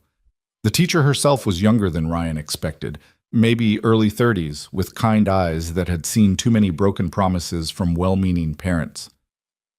"Mr. Cole, thank you for coming." She gestured to a small chair beside her desk.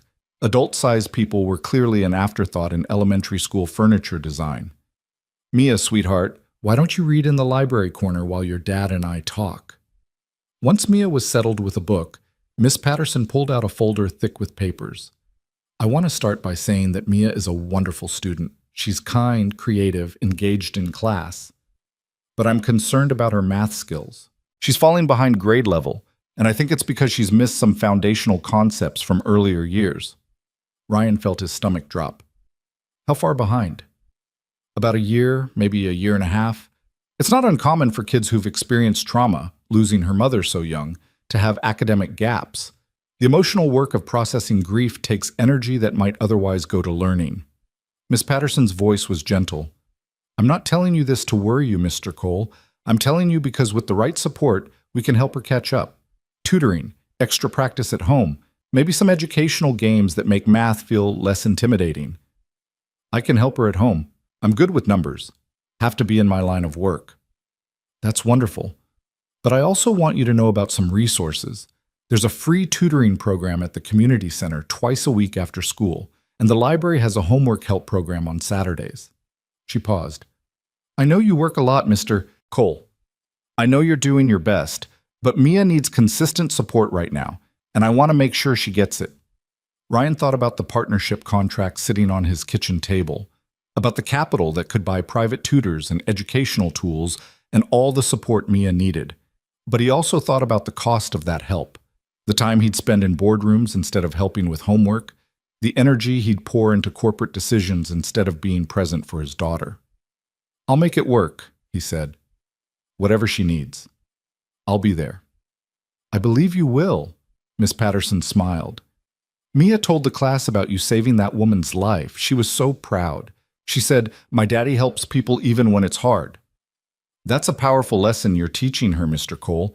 Don't lose sight of that while you're worrying about math scores." They talked for another 20 minutes about strategies and goals, about Mia's strengths and challenges, about the normal 7-year-old stuff that somehow felt monumental when it was your own kid. When they finished, Ryan felt both overwhelmed and relieved, the weight of knowing what needed to be done, the comfort of having a plan to do it. Mia bounced over as soon as she saw them stand up. "Are we going to get ice cream? You said if you made the conference, we could get ice cream." Ryan had said that, in a moment of desperate promise-making when he was trying to convince her that this time would be different. "You remembered that, huh?" "I remember everything you promised, Daddy." The words hit harder than she meant them to, a reminder of all the broken promises that lived between them like ghosts. But they also carried hope, the possibility that keeping promises could become the pattern instead of the exception. "Then let's go get ice cream," Ryan said. "The biggest sundae they have." They went to Morrison's ice cream parlor, a local place that had survived 3 generations by making everything from scratch and treating every customer like family. Mia ordered a sundae with so many toppings it was more candy than ice cream, and Ryan got a simple vanilla cone that reminded him of summers with his father. "Daddy?" Mia swirled her spoon through melting ice cream, suddenly serious. "Are we going to be okay? Mrs. Chen said you might be getting a new job. Does that mean we have to move?" "No, sweetheart. We're not moving. I might be doing some extra work with the lady I helped, Ms. Reed, but the garage will still be our home. Nothing's changing that." "But we might have more money."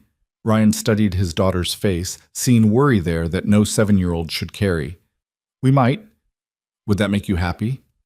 Mia thought about this with the seriousness of someone weighing important matters. "Only if you're still my daddy. Only if you still have time to make pancakes on Saturday and help me with my homework and read me stories at night. Mrs. Chen's friend, Mr. Wang, he got a fancy job and now his kids never see him. I don't want that." Ryan's throat tightened. "Come here." He pulled her close, feeling the weight of her small body, the trust she still placed in him despite every disappointment. "I promise you, Mia, no matter what job I have or how much money we do or don't have, I will always be your daddy first. Always. That's the promise I'll never break." "You promise? Like really real promise?" "Really real promise. Cross my heart." Mia seemed satisfied with this, returning to her Sunday with the quick emotional pivot that children manage so effortlessly. But Ryan sat with the weight of his promise, knowing that the real test was coming. Could he accept Vanessa's offer and David Foster's board seat without losing sight of what mattered? Could he build something bigger without sacrificing the small, essential moments that made up a life? His phone buzzed with a text from Marcus. "Board meeting next Thursday to formalize partnership details. David Foster will officially propose you for his seat. Are you ready?" Ryan looked at Mia, chocolate ice cream on her nose, pure joy on her face because her daddy had kept his promise and bought her ice cream. He thought about 3,000 employees who depended on good decisions, about Vanessa Reed learning to balance ambition with humanity, about his father's voice reminding him that you couldn't save everyone, but you kept trying anyway. He texted back, "I'm ready." That night, after Mia was asleep and the apartment was quiet, Ryan sat at his kitchen table with the partnership contract spread in front of him. He read every word, every clause, every protection and obligation. It was real. It was happening. His life was changing in ways he'd never imagined. But underneath the fear and doubt, underneath the voice that sounded like James Peterson saying he was in over his head, Ryan felt something else. Something that felt like his father's hand on his shoulder, like Sarah's belief that he could be more than his circumstances, like his grandfather's deathbed wisdom about accepting help when it was offered. He felt ready. Ryan pulled out a pen, just a regular ballpoint from the junk drawer, nothing fancy, and signed his name on every marked line. The signature was messy, unpracticed. The handwriting of someone who worked with his hands instead of pushing papers. But it was his choice, his leap into uncertainty. When the last page was signed, Ryan stacked the papers neatly and slipped them back into the envelope. He'd drop them off at Reed Technologies tomorrow, make it official, cross the threshold from mechanic to something else he didn't quite have a name for yet. But tonight, in the quiet darkness of his apartment, Ryan allowed himself a moment of pure terror, mixed with something that might have been hope. The future was unknowable, the risks were real, the possibility of failure loomed large. But so did the possibility of success, of building something that lasted, of teaching Mia that sometimes the scariest choice was the right one, of honoring his father's legacy not by doing the same things he'd done, but by following the same principles that had guided him. Do the next right thing. Stop when people need help. Remember that value and price aren't the same. Keep your promises, especially the ones to yourself. Ryan looked at the contract one more time, at his signature declaring his commitment to something bigger than himself, and felt a strange sense of peace settle over him. He was terrified, he was uncertain, he was probably in way over his head, but he was ready. And sometimes that was enough. Saturday morning arrived with rain again, softer this time, the kind that whispered against windows instead of hammering. Ryan woke to find Mia already up, sitting at the kitchen table with her math workbook spread open, her tongue poking out slightly as she concentrated on a problem that was clearly giving her trouble. "You're up early," Ryan said, moving to start the coffee maker before remembering it was still broken. He settled for instant instead, the bitter taste a small sacrifice. I want to get better at math, Mia said without looking up. Miss Patterson said I need to practice more. So I'm practicing. Ryan sat beside her, looking at the long division problem she was wrestling with. Want some help? Can you do math? Real math, not just the adding kind. I do math every day, sweetheart. When I'm figuring out how much a repair will cost, or measuring parts, or calculating time, that's all math, just in disguise. He pulled the workbook closer. Let me show you a trick my dad taught me. They spent the next hour working through problems together, and Ryan discovered that teaching math to a 7-year-old required a patience he didn't know he possessed. But every time Mia's face lit up with understanding, every time she solved a problem on her own and looked to him for approval, something in Ryan's chest expanded. This was what mattered. Not boardrooms or business deals, but this. Saturday morning math lessons with chocolate chip pancakes waiting as a reward. By noon, Ryan had dropped off the signed partnership contract at Reed Technologies, where Marcus had greeted him with a handshake that felt like a threshold being crossed. Welcome to the team, Mr. Cole. Officially, Vanessa wants to schedule a lunch meeting next week to discuss rollout plans for the garage expansion. Rollout plans? The corporate language still felt foreign in Ryan's mouth. Timeline for renovations, hiring strategy, marketing approach, all the fun stuff. Marcus smiled at Ryan's expression. Don't worry. We'll translate everything into normal human language. Vanessa's very good at that. Now Ryan stood in his garage, looking at the space with new eyes. This concrete floor, these walls, this business that had barely survived, all of it was about to transform into something he couldn't quite picture yet. The weight of possibility sat heavy on his shoulders. His phone rang. Vanessa. I heard you signed, she said, and Ryan could hear the smile in her voice. No second thoughts? About 1,000 second thoughts, but I signed anyway. That's called courage, Ryan, or stupidity. Sometimes they look the same. She laughed, the sound lighter than he'd heard from her before. I wanted to invite you and Mia to dinner tonight. Nothing formal, just Sophia and me and some truly mediocre takeout. She wants to meet the man who saved her mother's life. Ryan's first instinct was to decline, to maintain the professional distance he assumed was appropriate. But then he thought about Mia, who'd been asking about the rich lady all week, and about Vanessa's daughter who'd flown home to be with her mother after years of distance. We'd like that, he heard himself say. What time? That evening, Ryan dressed Mia in her nicest outfit, a purple dress Sarah had bought her that was getting too small but still fit well enough, and drove to an address Marcus had texted him in a neighborhood where houses had names instead of numbers. The Reed residence was smaller than Ryan expected, a tasteful brownstone that whispered wealth instead of shouting it. Sophia answered the door, and Ryan saw immediately where Vanessa's determination came from. The girl was 16, but carried herself with a confidence that seemed earned rather than inherited. Mr. Cole, I'm Sophia. Mom's in the kitchen pretending she knows how to cook. Fair warning, she doesn't. I heard that, Vanessa's voice called from somewhere inside. Sophia grinned and stepped aside. Come in.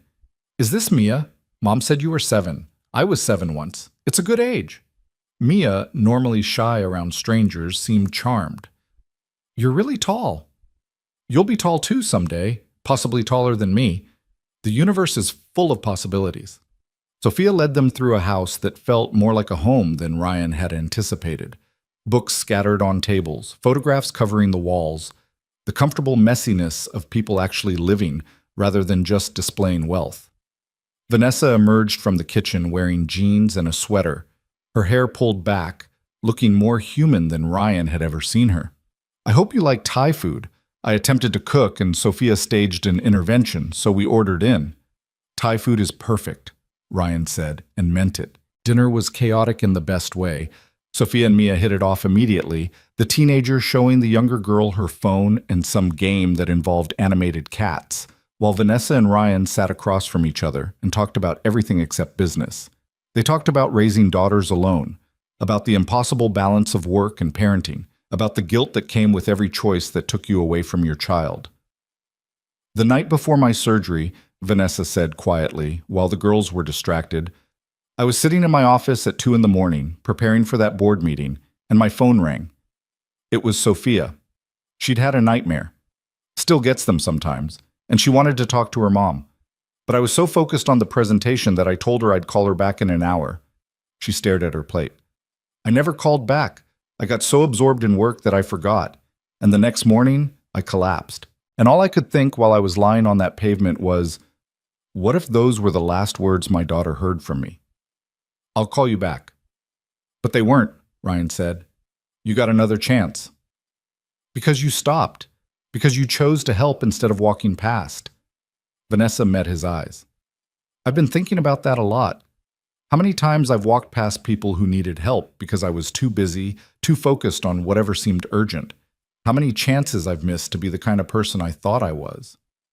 Ryan thought about all the times he'd made similar choices, promising Mia he'd be home for dinner and arriving 3 hours late, missing school plays and parent nights because some customer needed their car. We all do it. We all convince ourselves that the urgent thing is the important thing. But you stopped. You had somewhere to be, Mia's conference, and you stopped anyway. And missed the conference. Let's not make me into some kind of saint here. I disappointed my daughter to help a stranger. That's not exactly heroic. But you rescheduled. You showed up the next time. You made it right. Vanessa leaned forward. That's what I'm learning, Ryan. It's not about being perfect. It's about being present when it matters, and fixing it when you mess up. Sophia and I, we're trying to do that now. Make up for lost time. Have actual conversations instead of just logistics about school and schedules. Sophia appeared at that moment, Mia in tow. Mom, Mia wants to see your office. Can we show her? Of course. Vanessa stood, wincing slightly, the surgery still healing. Come on, I'll give you the grand tour. The office was upstairs and it was impressive in its contradictions. High-tech equipment mixed with children's drawings, business awards sharing shelf space with soccer trophies and science fair ribbons. It was the office of someone trying to hold together two competing versions of themselves. Mia gravitated immediately to a photograph on the desk. Vanessa and a younger Sophia, maybe 5 or 6, both laughing at something off camera. You look happy here. We were, Vanessa said softly.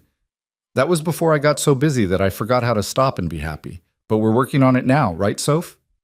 We're working on it, Sophia agreed, and something in her voice suggested forgiveness was happening, slowly but surely. Later, after Mia had fallen asleep on Vanessa's couch and Ryan was carrying her to the truck, Sophia stopped him at the door. Thank you, Mr. Cole, for saving my mom. I know you probably hear that a lot now, but I mean it. She's different since the surgery, more present. Like she remembered she has a daughter who needs her. She never forgot, Ryan said. Sometimes we just lose sight of things when we're scared of failing at them. Being a parent is terrifying. We all mess it up in different ways. Yeah, but you stopped when she needed help. That's not nothing. Sophia hugged him quickly, fiercely. Take care of your little girl. She's lucky to have you. Driving home through quiet streets, Mia asleep in the passenger seat, Ryan thought about luck and choices and the thin line between them. Was he lucky that Vanessa had collapsed outside his garage? Lucky that he'd stopped? Or had he simply made a choice that had rippled out in ways he couldn't have predicted? Sunday passed in the comfortable routine of laundry and grocery shopping and homework help, but Monday brought reality crashing back. Ryan opened the garage to find a news van parked across the street and a reporter approaching with a cameraman in tow. Mr. Cole, Janet Morrison from the Tribune. I know you declined an interview before, but our readers are really interested in your story. Just 5 minutes? No, thank you, but no. Ryan moved to unlock the garage door. What about your daughter? How does she feel about her father becoming a business leader? Does she understand the significance? Ryan turned, and something in his expression made the reporter take a step back. My daughter is off limits. You want to write about me? Fine. But you leave her out of it. She's 7 years old and she deserves to be a kid, not part of anyone's narrative. Of course, I didn't mean... You meant exactly what you said. Now please leave my property before I call the police. The news van left, but Ryan stood outside his garage for a long moment, feeling exposed in a way he'd never experienced. This was the cost of visibility, he realized. The price of stepping into a world where people thought they had a right to your story. His phone rang. David Foster. Ryan, I saw the news crew outside your garage. Marcus told me they've been bothering you. I wanted to apologize. This is my fault. I mentioned your name to a friend who's a business journalist, and apparently it spread from there. It's fine. I handled it. I know you did, but I also know that kind of attention can be invasive. If it continues, let me know. I have lawyers who specialize in privacy issues. One of the perks of being a cranky old man with resources, I can make annoying people go away. David's voice softened. How are you feeling about Thursday, the board meeting? Terrified, excited, mostly terrified.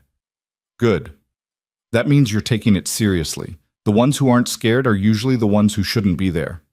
David paused. I'm going to sponsor your nomination, which means I'll speak on your behalf. But they'll ask you questions about your background, your vision, why you want to serve. Just be honest. Tell them what you told us in that first meeting. That's all they need to hear.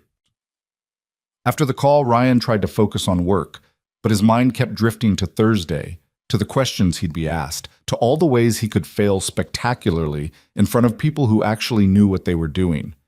That evening, while helping Mia with her math homework, his phone buzzed with a text from a number he didn't recognize.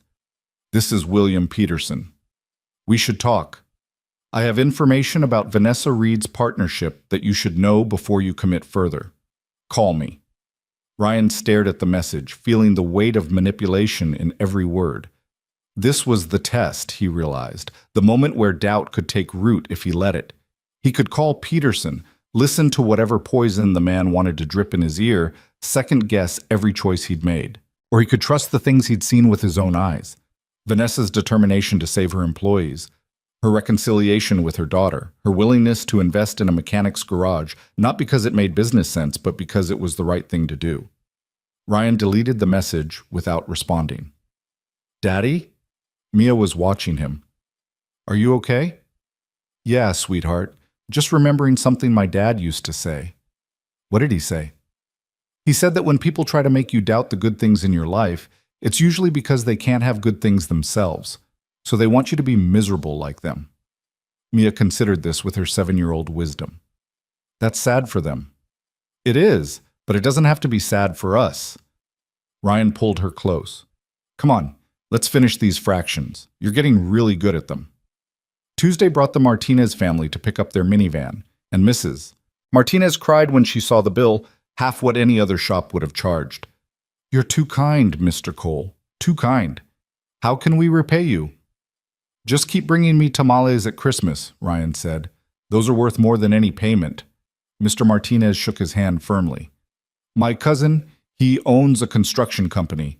He said if you ever need renovation work, he'll give you the family rate. I told him about you, how you help people. He wants to help you back. Ryan thought about the garage expansion, about the renovations that Vanessa's investment would fund. I might take him up on that, thank you. As they drove away, Ryan felt the weight of community, the invisible web of connections and debts, and mutual support that held neighborhoods together. This was what corporate boards didn't understand, what spreadsheets couldn't capture. The value of treating people fairly, of building relationships that lasted, of being the kind of business that made the community stronger instead of just extracting profit from it. Wednesday morning brought Marcus to the garage, carrying a folder thick with papers. Tomorrow's briefing materials, background on the other board members, financial reports you should review, parliamentary procedure basics, all the fun stuff. Ryan flipped through the folder, feeling overwhelmed. I don't understand half of this. You will. But more importantly, you don't need to. Your job isn't to be the financial expert or the tech guru. Your job is to be the person who asks, but how does this affect real people? Marcus sat on Ryan's workbench, looking around the garage. You know what's funny? I have an MBA from Wharton, graduated top of my class, learned everything about business except the things that actually matter. Then I watched you walk into that boardroom with grease on your jeans and change the entire conversation in 10 minutes. That's when I realized all my education taught me how to optimize systems, but it never taught me how to value humans. You value humans. I've seen you with Vanessa. You care about that company. I care about Vanessa. The company is just where she works. Marcus smiled. But you made me think about it differently. Made me wonder if maybe the company could be more than just a place to work. If it could be a community, like this garage, where people look out for each other. After Marcus left, Ryan sat with the briefing materials and tried to absorb information that felt like it was written in a foreign language. Revenue streams and market positioning and fiduciary responsibilities, all important, he was sure, but so far removed from the reality of fixing Mrs. Chen's transmission that they might as well have been discussing life on Mars. His phone rang. Vanessa. Just checking in. How are you feeling about tomorrow? Like I'm about to make a huge mistake that will embarrass everyone who believed in me. Perfect. That's exactly how you should feel. Confidence without fear is just arrogance. Vanessa's voice was warm. Ryan, I want you to remember something tomorrow. When you're sitting in that boardroom and they're asking you questions about corporate governance and strategic planning, you don't have to pretend to be someone you're not. You don't have to use corporate language or act like you've been doing this for years. Just be Ryan Cole. Be the man who stopped to help a stranger. That's who we need on this board. And if I screw up, then you'll screw up authentically and we'll help you fix it. That's what partners do. She paused. Sophia told me what you said to her about being scared of failing at parenting. Thank you for that. She needed to hear that even adults, even her mom, are figuring things out as we go. We're all just making it up as we go along, aren't we? Pretty much, but at least now we're doing it together. That night, Ryan couldn't sleep. He lay in bed staring at the ceiling, running through imaginary scenarios of tomorrow's board meeting. In some versions, he froze completely, unable to speak. In others, he said something so stupid that everyone realized immediately he didn't belong there. In a few optimistic versions, he managed to be helpful, but even those felt like fantasies. At 2:00 a.m., he gave up on sleep and went down to the garage. Sometimes working with his hands was the only way to quiet his mind. He found an old carburetor that needed rebuilding, finicky work that required complete attention, and lost himself in the familiar rhythm of disassembly and cleaning. This he understood. This made sense. You took something broken and you fixed it piece by piece, following logic and experience and the sure knowledge that every part had its place, if only life worked the same way. Thursday arrived too quickly and too slowly, time moving at the strange pace of anxiety. Ryan dropped Mia at school early, kissing her forehead and promising to pick her up on time. She grabbed his hand before he could leave. Daddy, are you nervous about your important meeting? Very nervous, sweetheart. That's okay. Miss Patterson says being nervous means you care about doing well, and you always do well when you care. She hugged him tight. I'm proud of you, Daddy. Even if you're scared. Ryan held her for a long moment, drawing strength from her uncomplicated faith in him. I love you, Mia. More than anything. More than ice cream? Way more than ice cream. More than the biggest sundae in the world. She giggled. That's a lot. The drive to Reed Technologies felt both endless and instant. Ryan parked in the garage, his truck looking even more out of place among the luxury vehicles than it had before, and rode the elevator to the 47th floor with his heart hammering against his ribs. Marcus met him at reception, looking professional and encouraging. You ready? No, but I'm here anyway. That's the spirit. Come on, they're waiting. The boardroom was full, all 15 board members, plus Vanessa and several executives Ryan didn't recognize. David Foster stood when Ryan entered, smiling warmly. Everyone, this is Ryan Cole, the man I've been telling you about. Ryan, these are your potential colleagues. David gestured around the table, naming names that Ryan immediately forgot in his nervousness. Please, sit. We have a lot to discuss. Ryan sat in the chair David indicated, feeling every eye in the room assessing him. Helen, the sharp-featured woman from the original meeting, spoke first. Mr. Cole, David has made quite the case for you joining this board. He says you bring a perspective we're lacking. But I have to be honest, you have no business experience, no formal education in corporate governance, no background that traditionally qualifies someone for this role. Why should we take a risk on you? Ryan took a breath, remembering Vanessa's advice. Be yourself. You're right. I don't have any of those qualifications. I fix cars for a living. I barely graduated high school, and most days I'm worried about making rent. But I know what it's like to be one of the 3,000 employees whose jobs depend on this board's decisions. I know what it's like to work for someone who values profit over people, and I know what it's like to work for someone who gets the balance right. If you want someone who can analyze quarterly reports and understand market trends, you have plenty of those. But if you want someone who'll ask how your decisions affect the single mom working in your mailroom, or the janitor putting his kids through college, or the IT guy who's one medical emergency away from bankruptcy, Ryan met Helen's eyes. Then maybe I'm exactly who you need. Silence. Then Rebecca spoke up. Last month, we were considering a cost-cutting measure that would have eliminated our employee gym and cafeteria subsidies, would have saved us about $2 million annually. The debate was purely financial, pros and cons on paper. But now I'm wondering, Mr. Cole, what would you have said about that proposal? Ryan didn't have to think long. I'd have asked how many employees use those benefits. Whether they're parents who need the gym because they can't afford a separate membership. Whether they're people who depend on subsidized meals because they're stretching their paychecks. I'd have asked whether saving $2 million is worth telling 3,000 people that their well-being matters less than the bottom line. He paused. And then I'd have asked if there are other ways to save that money that don't involve taking things away from the people who can least afford to lose them. Another board member, an older man with gray hair, leaned forward. That's a noble sentiment, Mr. Cole. But business isn't about nobility. It's about making hard choices. I make hard choices every day, Ryan said quietly. Every time someone comes to my garage with a car they can't afford to fix, I choose between charging them what the work is worth and charging them what they can pay. Every time I stay late to finish a job instead of getting home to my daughter, I choose between my business and my family. Hard choices aren't unique to boardrooms. But the difference is, when I make a choice that hurts someone, I have to look them in the eye the next day. I can't hide behind quarterly reports or market pressures. I have to own it. He looked around the room. Maybe that's what this board needs. Someone who remembers that every decision affects real people with real lives. Someone who can't forget that because he lives that reality every single day. The questions continued for another hour about his vision for the company, his understanding of fiduciary duty, his ability to commit the time required. Ryan answered as honestly as he could, admitting when he didn't know something, asking questions when he needed clarification, refusing to pretend expertise he didn't possess. Finally, David stood. I think we've heard enough to make a decision. Ryan, if you could step outside for a few minutes while we discuss and vote?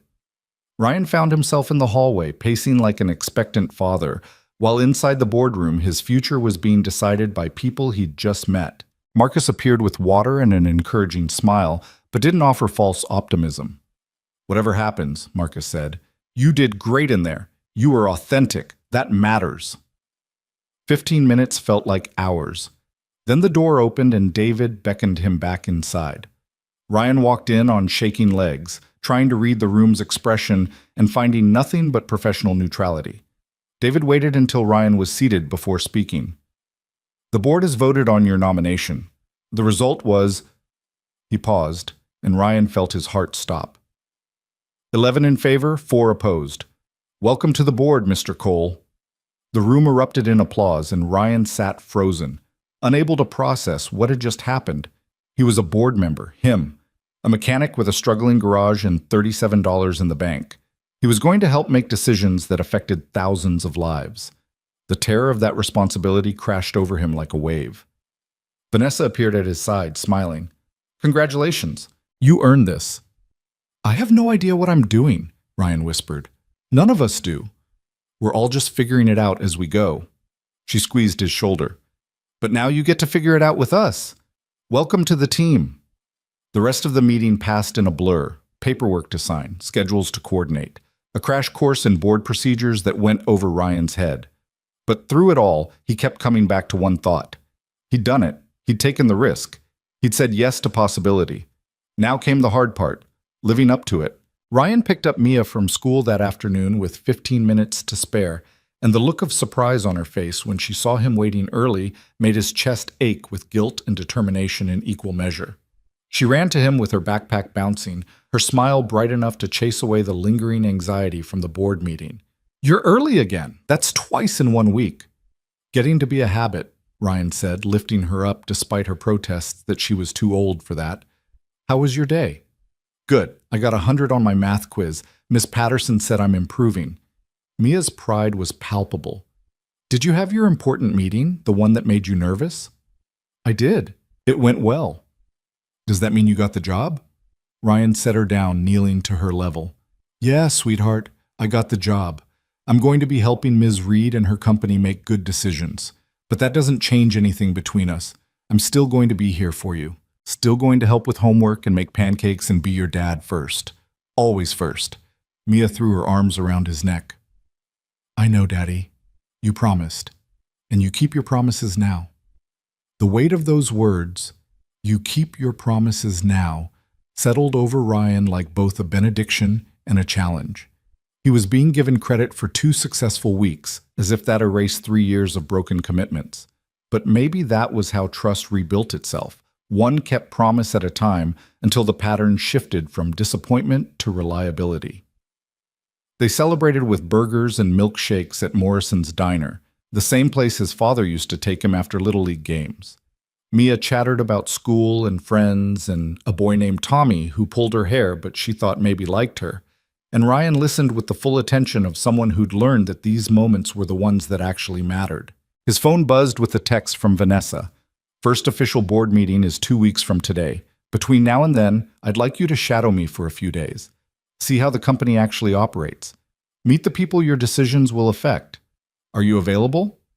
Ryan looked at Mia, at her innocent joy in this simple dinner, and felt the old familiar pull between responsibility and presence. But this was different, he told himself. This wasn't choosing work over family. This was building something that would give Mia security, opportunity, a future where she didn't have to worry about rent or broken coffee makers or whether they could afford new school clothes.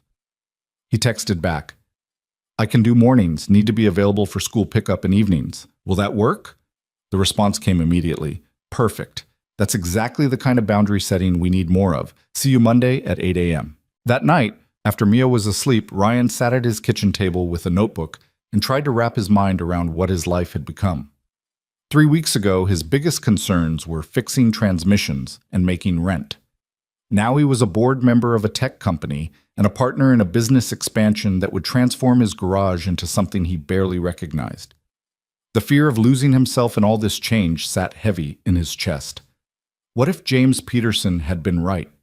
What if he was just Vanessa's project, her proof that regular people could succeed in her world, destined to fail spectacularly when reality reasserted itself?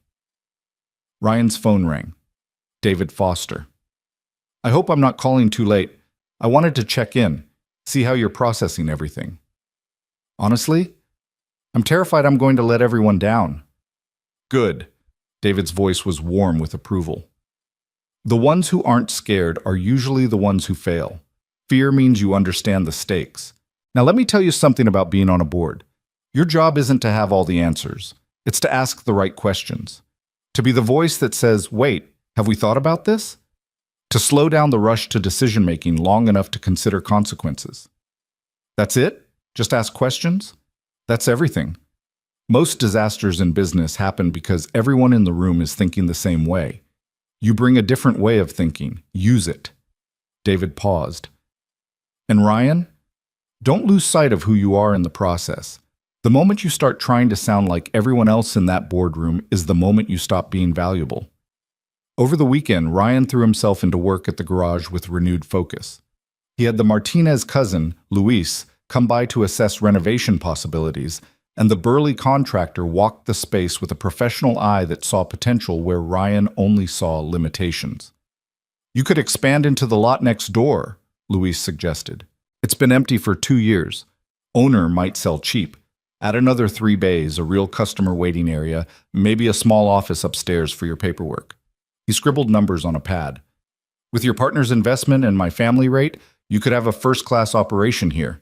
Keep the soul of the place, but give it room to grow. Ryan imagined it. A bigger space that could serve more customers, hire more people, become a real community hub instead of just a struggling one-man show. But he also imagined losing the intimacy that made Kohl's Auto Repair what it was. The personal connection with every customer, the ability to know everyone's story. Can we do it without losing what makes this place special?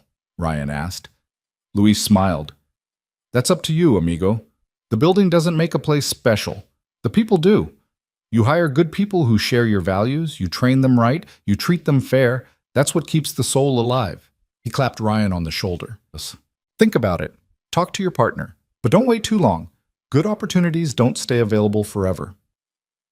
Monday morning arrived with crisp autumn air that smelled like change. Ryan dropped Mia at school and drove to Reed Technologies, his stomach churning with anticipation. Vanessa met him in the lobby, looking professional in a sharp suit but moving more easily now, the surgery fully healed. Ready for the grand tour? As ready as I'll ever be. She led him through the building floor by floor, introducing him to employees whose names he'd never remember but whose faces he tried to memorize. There was Jennifer in HR who had 3 kids and a husband with MS. Marcus in IT who was saving for his mother's hip replacement. Sarah in accounting who was a single mom putting herself through night school. Every person had a story, a life beyond their job title, reasons why this company's survival mattered. This is why you fought so hard, Ryan said as they rode the elevator back to Vanessa's office. These people aren't just employees to you, they're real. They were real to me from the beginning. I just forgot for a while. Got so caught up in growth and market share that I lost sight of why any of it mattered. Vanessa settled into her chair with visible relief, still recovering, still pushing harder than doctors recommended. But you reminded me. That first day when you told the board that price and value weren't the same thing, something clicked. I remembered why I started this company. Not to get rich, not to prove something, to help people. And you are helping people.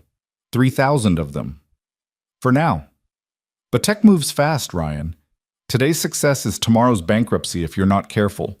That's why I need people around me who'll help me stay focused on what matters. Who'll ask the hard questions when I'm chasing the shiny new thing. She pulled out a folder. Which brings me to your first assignment as a board member.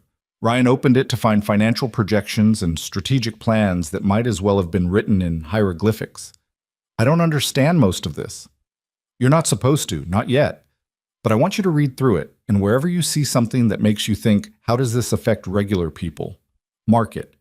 Write your questions in the margins. Don't worry about sounding stupid or naive. That's literally what we need from you. Over the next several days, Ryan split his time between the garage and Reed Technologies, living in 2 worlds that couldn't have been more different. Mornings were spent shadowing various departments, learning how the company operated from the inside. Afternoons were spent under cars, his hands black with grease, his mind trying to process everything he was learning. The disconnect was jarring. At Reed Technologies, people talked about disrupting industries and scaling solutions and achieving optimal outcomes. At the garage, Mrs. Chen worried about whether her transmission would last another year. The Martinez family counted pennies to afford new tires. The young kid with the pickup truck came back because his job interview went well and he needed an oil change he absolutely couldn't afford. Ryan did it for free, like always, and when the kid tried to argue, Ryan just said, "Pay it forward someday. When you're successful and someone needs help, remember this moment." His phone rang as the kid drove away. It was Rebecca from the board. "Ryan, I need your advice on something. We're looking at cutting our internship program to save money. It's purely financial. Interns are expensive when you factor in training and supervision. But I keep thinking about what you said, about asking how decisions affect real people.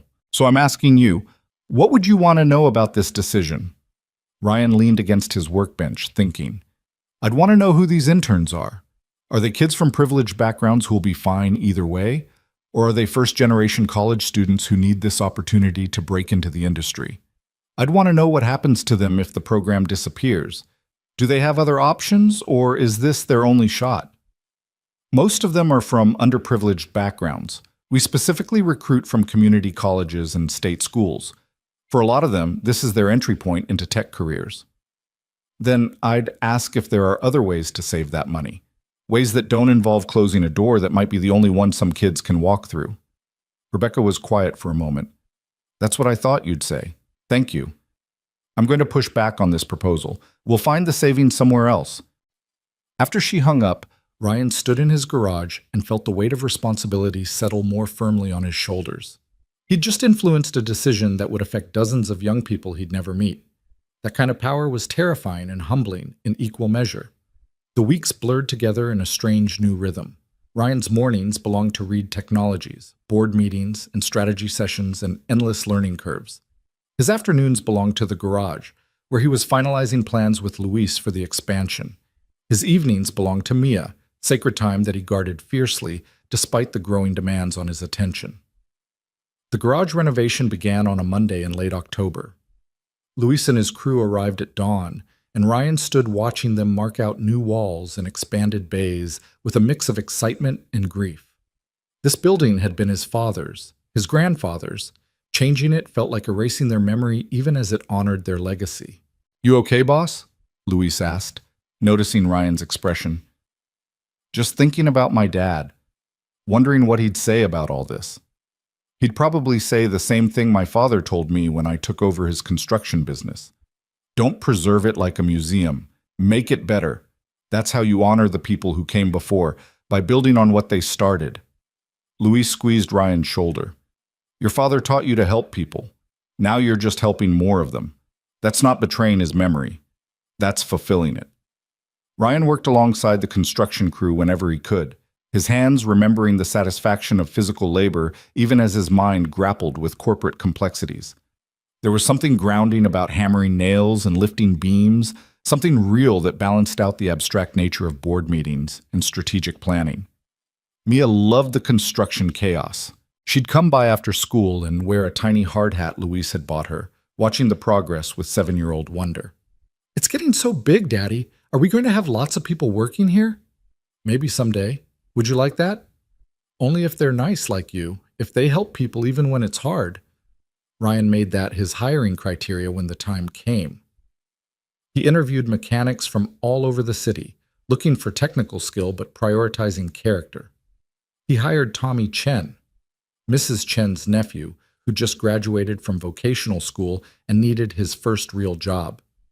He hired Maria Santos, a single mother who'd been working at a chain shop that treated her like a replaceable part. He hired David Washington, an older mechanic who'd been laid off when his previous employer closed and was convinced his age made him unemployable. "Why are you hiring me?" David asked, suspicious of good fortune. "I'm 63. Most shops want young guys they can mold." "Yeah, I want someone who remembers when customer service meant something. Someone who knows that the job isn't about turning wrenches. It's about helping people get where they need to go." Ryan shook his hand. "Besides, my father was 67 when he died. Still the best mechanic I ever knew. Age isn't the problem. Forgetting why you do the work, that's the problem." By mid-November, Cole's Auto Repair had transformed. 3 new bays, a comfortable waiting area with actual magazines and decent coffee, a small office where Ryan could handle the business side of things without feeling like he was drowning in paperwork. But the soul remained. The photos of his father and grandfather on the wall, the commitment to fair pricing, the belief that every customer deserved respect regardless of their bank account. The grand reopening fell on a Saturday, and the neighborhood turned out in force. Mrs. Chen brought her whole extended family. The Martinez family made tamales for everyone. David Foster showed up in jeans and a work shirt, looking more relaxed than Ryan had ever seen him. Vanessa came with Sophia, both of them laughing at something on Sophia's phone. Their relationship visibly healed. Mia insisted on cutting the ribbon, and as Ryan watched his daughter's gap-toothed smile beneath a crisp November sky, he felt something shift inside him. This was real. This was happening. He'd taken a risk, and it was paying off in ways he never could have imagined. "Speech," someone called from the crowd, and suddenly everyone was looking at him expectantly. Ryan wasn't prepared for this, but he climbed onto the small platform Luis had built and looked out at the faces gathered, neighbors and customers and new employees and board members from 2 different worlds somehow occupying the same space. "I'm not good at speeches," he started, and several people laughed. "But I wanted to say thank you. 3 months ago, I was barely keeping this place running. I was choosing between fixing cars and feeding my daughter. I was breaking promises because I didn't have enough hours in the day or dollars in the bank, and I thought that was just how life was going to be, surviving instead of living, getting by instead of thriving." He found Vanessa in the crowd. Then someone collapsed outside my garage, and I made a choice to stop and help even though I had somewhere else to be, even though it wasn't convenient, even though it scared me. And that choice changed everything. Ryan looked at Mia, who was watching him with shining eyes. My father taught me that you can't save everyone, but that doesn't mean you stop trying to save the ones you can. He taught me that value and price aren't the same thing. He taught me that how you treat people when no one's watching is who you really are. His voice thickened. I hope I'm teaching my daughter the same things. That kindness matters. That keeping promises matters. That stopping to help when someone needs it isn't weakness or foolishness. It's the whole point. The crowd was silent, and Ryan realized he was crying, tears streaming down his face in front of everyone. So thank you. Thank you for believing in this place. Thank you for believing in me. Thank you for showing me that sometimes the scariest choice is the right one. And thank you for reminding me that success isn't measured in money. It's measured in promises kept and lives changed when someone chooses to stop and help. The applause was thunderous, and Mia ran to hug him, her small body pressed against his legs. Vanessa was crying too, and David Foster and half the crowd. It was messy and emotional and perfect. Later, after the crowd had dispersed and the sun was setting, Ryan sat on the hood of his truck with Mia beside him, looking at the newly expanded garage that bore his family's name. Daddy, are you happy? Ryan thought about that question. 3 months ago, happiness had felt like an impossible luxury, something for people whose lives weren't balanced on a knife's edge. But now, watching his daughter swing her legs and smile at him with absolute trust, he realized happiness wasn't about having everything figured out. It was about being present for the moments that mattered. Yeah, sweetheart, I'm happy. Me too. I like our new garage, and I like that you're home more now, and I like that you keep your promises. She leaned against him. Can we get ice cream to celebrate? We absolutely can. They drove to Morrison's ice cream parlor, and Ryan let Mia order whatever she wanted. The most ridiculous sundae on the menu, complete with 3 types of toppings and a sparkler on top. He got his simple vanilla cone and watched her joy with the contentment of someone who'd finally figured out what mattered. His phone buzzed. A text from Vanessa. Beautiful speech today. You made me remember why I started this journey. Thank you for that. For everything. Ryan typed back, you gave me a chance when I didn't deserve one. Changed my life and my daughter's life. I'm the one who should be thanking you. Her response came quickly. We saved each other. That's how this works. See you at the board meeting Tuesday. We have big things to discuss. Tuesday's board meeting was Ryan's first as an official member rather than a guest, and he sat at the table feeling both more comfortable and more responsible than he had before. The agenda included the usual financial reports and strategic updates, but then Vanessa introduced something new. I want to propose a new company initiative, she said. Something Ryan's reopening speech made me think about. We're a successful company now, generating good profits. I think it's time we formalized our commitment to the community. I'm proposing we dedicate 5% of annual profits to employee hardship funds, community scholarships, and supporting local businesses that share our values. One of the board members, a finance expert whose name Ryan could never remember, immediately objected. 5% is significant. That's money that could go to R&D or expansion or increase dividends for shareholders. Or, Ryan heard himself say, it could go to making sure we're the kind of company people are proud to work for, the kind that remembers where it came from and helps others rise too. He looked around the table. How many of you got where you are because someone took a chance on you, gave you an opportunity you didn't quite deserve yet? I'm sitting here because Vanessa did that for me. Maybe we should be in the business of doing that for others. Rebecca nodded. I like this proposal. It differentiates us from competitors and creates loyalty that's worth more than 5% of profits. The discussion continued for another 30 minutes, but ultimately the vote passed, 9 in favor, including all 4 members who'd initially opposed Ryan's board nomination. After the meeting, Helen approached him with something that might have been grudging respect. I voted against you joining this board, Mr. Cole. I thought you'd be out of your depth, that you'd slow us down with naive idealism. She extended her hand. I was wrong. You're exactly what we needed. Don't change. I'll do my best, Ryan said, shaking her hand and meaning it. Over the following months, Ryan settled into a routine that felt sustainable rather than desperate. The garage thrived under the new structure. Tommy and Maria and David turned out to be excellent hires who shared Ryan's commitment to treating customers fairly. Ryan's mornings were dedicated to board work and strategic planning, his afternoons to the garage, his evenings sacred for Mia. The hardship fund Vanessa had proposed became real, helping employees facing medical emergencies and family crises. The scholarship program opened doors for kids from neighborhoods like Ryan's who'd never dreamed of careers in tech. And slowly, incrementally, Reed Technologies became known not just for its innovation, but for its values. Christmas came with snow and celebration. Ryan bought Mia gifts without having to choose between presents and rent, a luxury that still felt unreal. They spent Christmas Eve at Vanessa's house, where Sophia taught Mia how to make cookies while the adults talked about everything except work. "I'm proud of you," Vanessa said quietly, watching the girls laugh in the kitchen. "You've exceeded every expectation. The other board members tell me they can't imagine the company without your perspective now. I'm just asking questions. You're doing so much more than that. You're changing how we think about success." Last week, when we were debating whether to open a new office in a wealthy suburb or an underserved neighborhood, what tipped the debate? Your question about where we could make the most difference rather than the most money. We're opening in the underserved neighborhood. That's because of you. Ryan watched Mia through the doorway, her face bright with flour and joy. She's doing better in school, math especially. Her teacher says she's caught up to grade level now. I think it's because I'm actually there to help her with homework every night. Because I'm keeping my promises. That's the real success, isn't it? Not the board seat or the expanded garage, just being present for your daughter. Yeah, everything else is just details.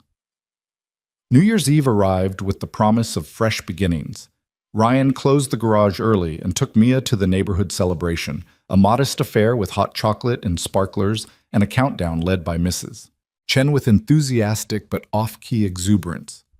At midnight, Ryan lifted Mia onto his shoulders so she could see the fireworks someone was illegally setting off 3 blocks away. "Make a wish, sweetheart." Mia closed her eyes tight. When she opened them, she looked down at her father. "I wish that next year is as good as this year, that you keep being happy, that we keep being together." Ryan's throat closed with emotion. "That's a good wish. What did you wish for?" "The same thing, basically. That I keep being the dad you deserve. That I keep my promises. That we build a life worth living, not just one worth surviving." As the new year began, Ryan reflected on the impossible journey that had brought him here. 6 months ago, he'd been a struggling mechanic with broken dreams and a daughter who'd learned not to count on his promises. Today, he was a board member of a thriving company, owner of an expanding business, and most importantly, a father who showed up when it mattered. All because he'd stopped to help a stranger on a rainy morning when walking away would have been easier. The spring board meeting brought news that the partnership Vanessa had fought for was exceeding projections. The merged companies were stronger together, their shared mission attracting talent and customers who wanted to support businesses with values. Meddyne, Peterson's company, had since acquired 3 other firms and gutted all of them exactly as Vanessa had predicted, validating the board's decision to bet on partnership over quick profit. "We made the right choice," David Foster said, his retirement from the board now just weeks away. "Not the easy choice, not the immediately profitable choice, but the right one." That's Ryan's legacy here, teaching us to trust that sometimes right and profitable can be the same thing if you're patient enough to let it develop. On David's last day, the board threw him a retirement party, and Ryan gave a speech that was more heartfelt than polished. "You gave me a chance when I had no business being in this room. You saw something in me that I didn't see in myself. You taught me that asking questions is more valuable than having answers, and that doubt is just another word for humility. Thank you for believing in a mechanic with big ideas and no experience. I hope I've justified that faith." David hugged him, this older man who'd become a mentor and friend. "You've exceeded it, son. Your father would be proud. Hell, I'm proud, and I barely know you. Keep being the conscience of this company. They need you." As summer approached, Kohl's Auto Repair celebrated its first full year under the new structure. The business was profitable, the employees were happy, and customers kept coming back not because they had to, but because they wanted to. Ryan had hired 2 more mechanics and was training them personally, passing on his father's lessons about treating customers with dignity and cars with respect. One Thursday afternoon, a woman pulled up in a luxury sedan that was making expensive sounds. She got out looking frustrated and worried, and Ryan approached with a friendly smile. "What can I help you with?" "My car's making this terrible noise, and I have a huge presentation in 2 hours. I called 3 shops, and they all said they couldn't see me for days. I don't know what to do." Ryan thought about another rainy day 6 months ago when a different woman had needed help with worse problems than car trouble. He thought about the choice to stop and how that choice had changed everything. "Let me take a look. Maybe it's something quick, and if not, we'll figure out a solution." That's what we do here. As he diagnosed the problem, a loose belt, 20 minutes to fix, Ryan realized this was his life now. Helping people solve problems, one person at a time. Sometimes in a garage with greasy hands, sometimes in a boardroom with uncomfortable questions, but always with the same fundamental approach. See people as human, treat them with dignity, value relationships over transactions. The woman tried to pay him double his quoted price, overwhelmed with gratitude that someone had helped when she was desperate. Ryan politely declined.